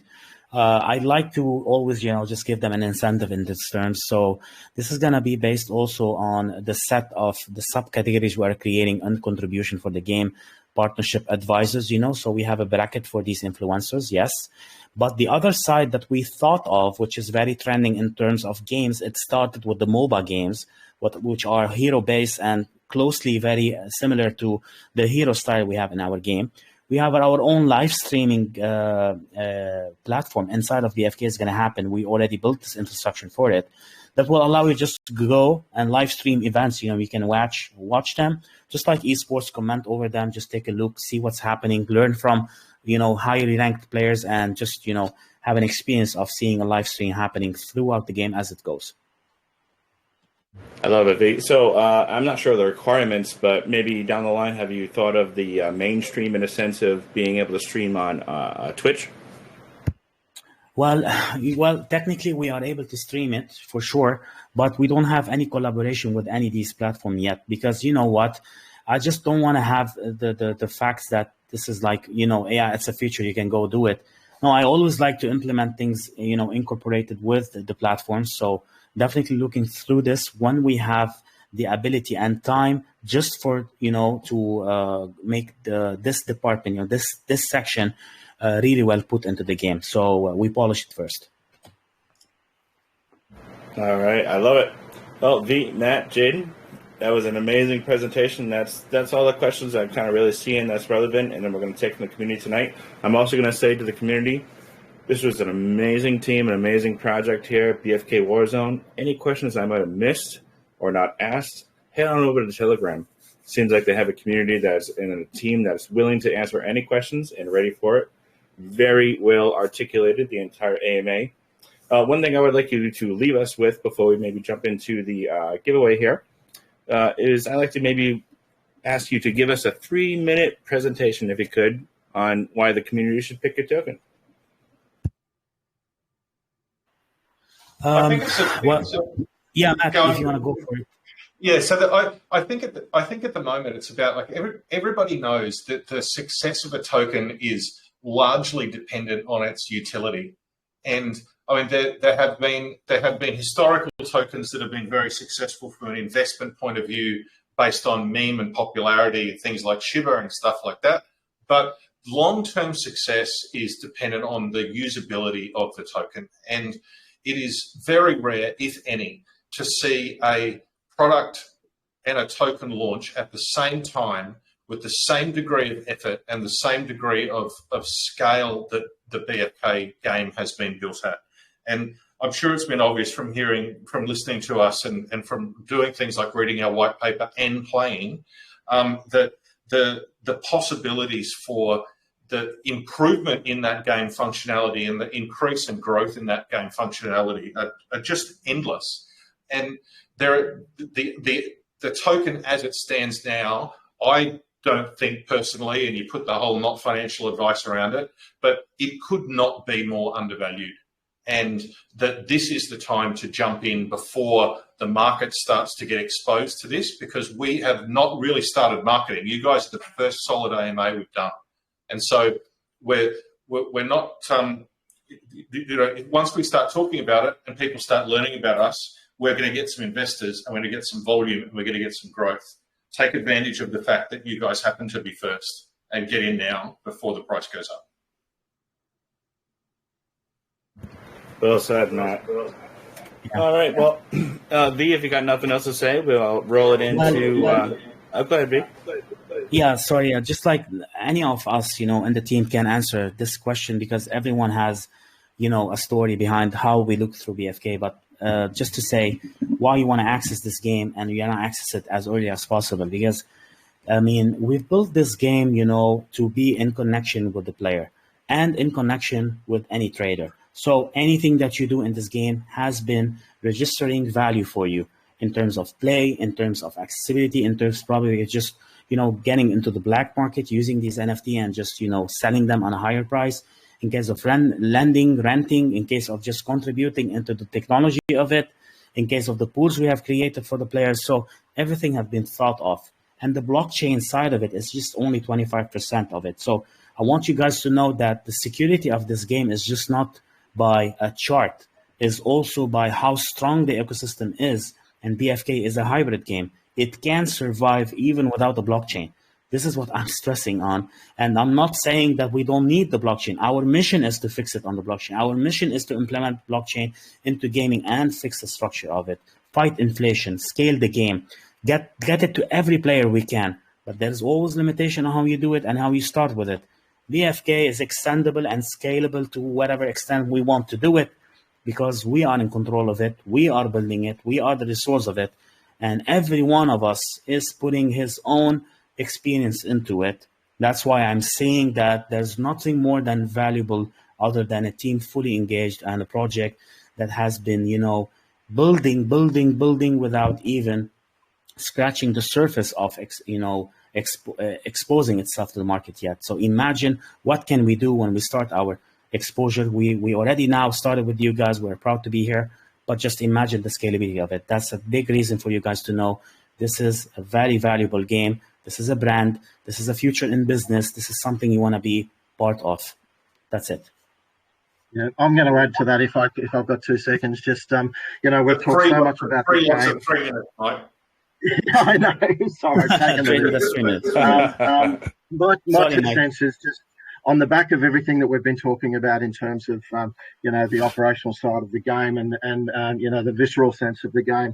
It's so much fun and all the rest of it. You can really break it up into a couple of different sides, and that is the fact that it's the game, but it's also the ecosystem that sits behind it. And that's the thing that makes us stand head and shoulders above the other projects, because we actually set about trying to build this thing on the back of solving problems that have killed projects in this space up until now, and the big ones: the inflation, security, stability, scalability, sustainability. These are the things that have dogged and plagued these kind of projects, and we think we've done something pretty special here, and we just can't we can't understate the importance. We can't overstate the importance of what our proprietary IP is going to do for the global blockchain community as a whole. So we're very, very, very proud of it. We think about what's happened in the last couple of weeks, especially, when we've seen some 28-year-olds, billionaires, almost single-handedly responsible for crashing the market. I believe, and we believe in this space, that things like trust and passion and dedication are a more valuable currency than anything else. And we think that with our 80 years of experience collectively and the proof of the pudding in the fact that we've delivered a beautifully engaging and addictive functional game at the same time of a token, we hope that is enough proof of the pudding for you guys to trust us moving forward and join the BFK army. Get on this journey with us, because we're extremely excited about what the future holds. I love it, guys. Very well said, all three of you. I could respect that, as well as I'm sure the community does. We still have a very good amount in here right now. Growing on 3 hours. It's one of our longest ones here. Rolling on maybe a couple of minutes, just shy of our longest AMA, and every minute of it has been educational in every aspect of the blockchain, as well as the game aspect and everything that you guys can bring to the game. I love it. I love it. And I'm actually looking very forward to all of the upcoming updates, which I hope that you'll update the community with. As I told Matt and Dragon, you guys have your own thread where you guys can always update the community with all of your future updates, which automatically forwards itself to the main chat. So that way, 1, it keeps it all neat for you guys to stay track of. 2, the community always gets your updates. That's great, mate. We really appreciate your support as well, and so everybody who's joined us and hung around for the time. Thank you very much for taking the time. We hope that you found it, entertaining and informative. We'd love to have done it for you. 100%, and I look to see you guys back in the future with some new updates when your 3D comes out. Thanks, Mike. Thanks, Mike, very much for helping with organise this as well. Really, really appreciate it. 100%. I'm very happy to do so. And, rolling in, if you guys have nothing else to say, we're going to roll into the giveaway here. Right. All right. So I did see that if you guys could explain how you guys would like to do it before we get into the USA Crypto Group giveaway, that you guys will be offering 2 free Forti NFTs, which you guys will be drawing over the next 2 weeks. Can you guys elaborate on that? Yeah, so we've as we've discussed, like the NFTs are all different across the characters and all playable within the game. They're all functional. Dodger is the NFT that we're giving away, so we're going to give away 2 of the Dodger NFTs. We have analytics running across our Telegram, which enable us to track new users. So we'll make a draw over at the end of this 2-week period. So the end of next week, we will draw a winner on the Friday or Saturday, and we'll contact, or 2 winners rather, we'll contact them back through the Telegram channel to be able to organise to get them their NFTs. So all you got to do is just join us at BFK Warzone on Telegram. Perfect. Appreciate it, Matt. All right, so rolling into the USA Crypto Group giveaway here, I'm going to share my screen as we'll be giving away 3 $25 winners tonight. One will be on the wheel of all the attendees tonight. One will be picked off that. 2, I'd like to always pick, what I feel is the best question out of the night, which there was quite a few, so I'll have to go through those, and award that as well as $25. And one of the things that we also like to do is help raise awareness to your group. So we'd like to send the community on over and say something like great AMA at USA Crypto Group. Is that something that you guys would like to entertain? Yeah, mate, that's fine. Send them over. All right, absolutely. Let's see. Let me share my screen here for the wheel. All right. Okay, let's grab our one winner off the wheel. Hit shuffle a couple of times, which my wife here has been dying to hit the wheel. Go ahead, honey.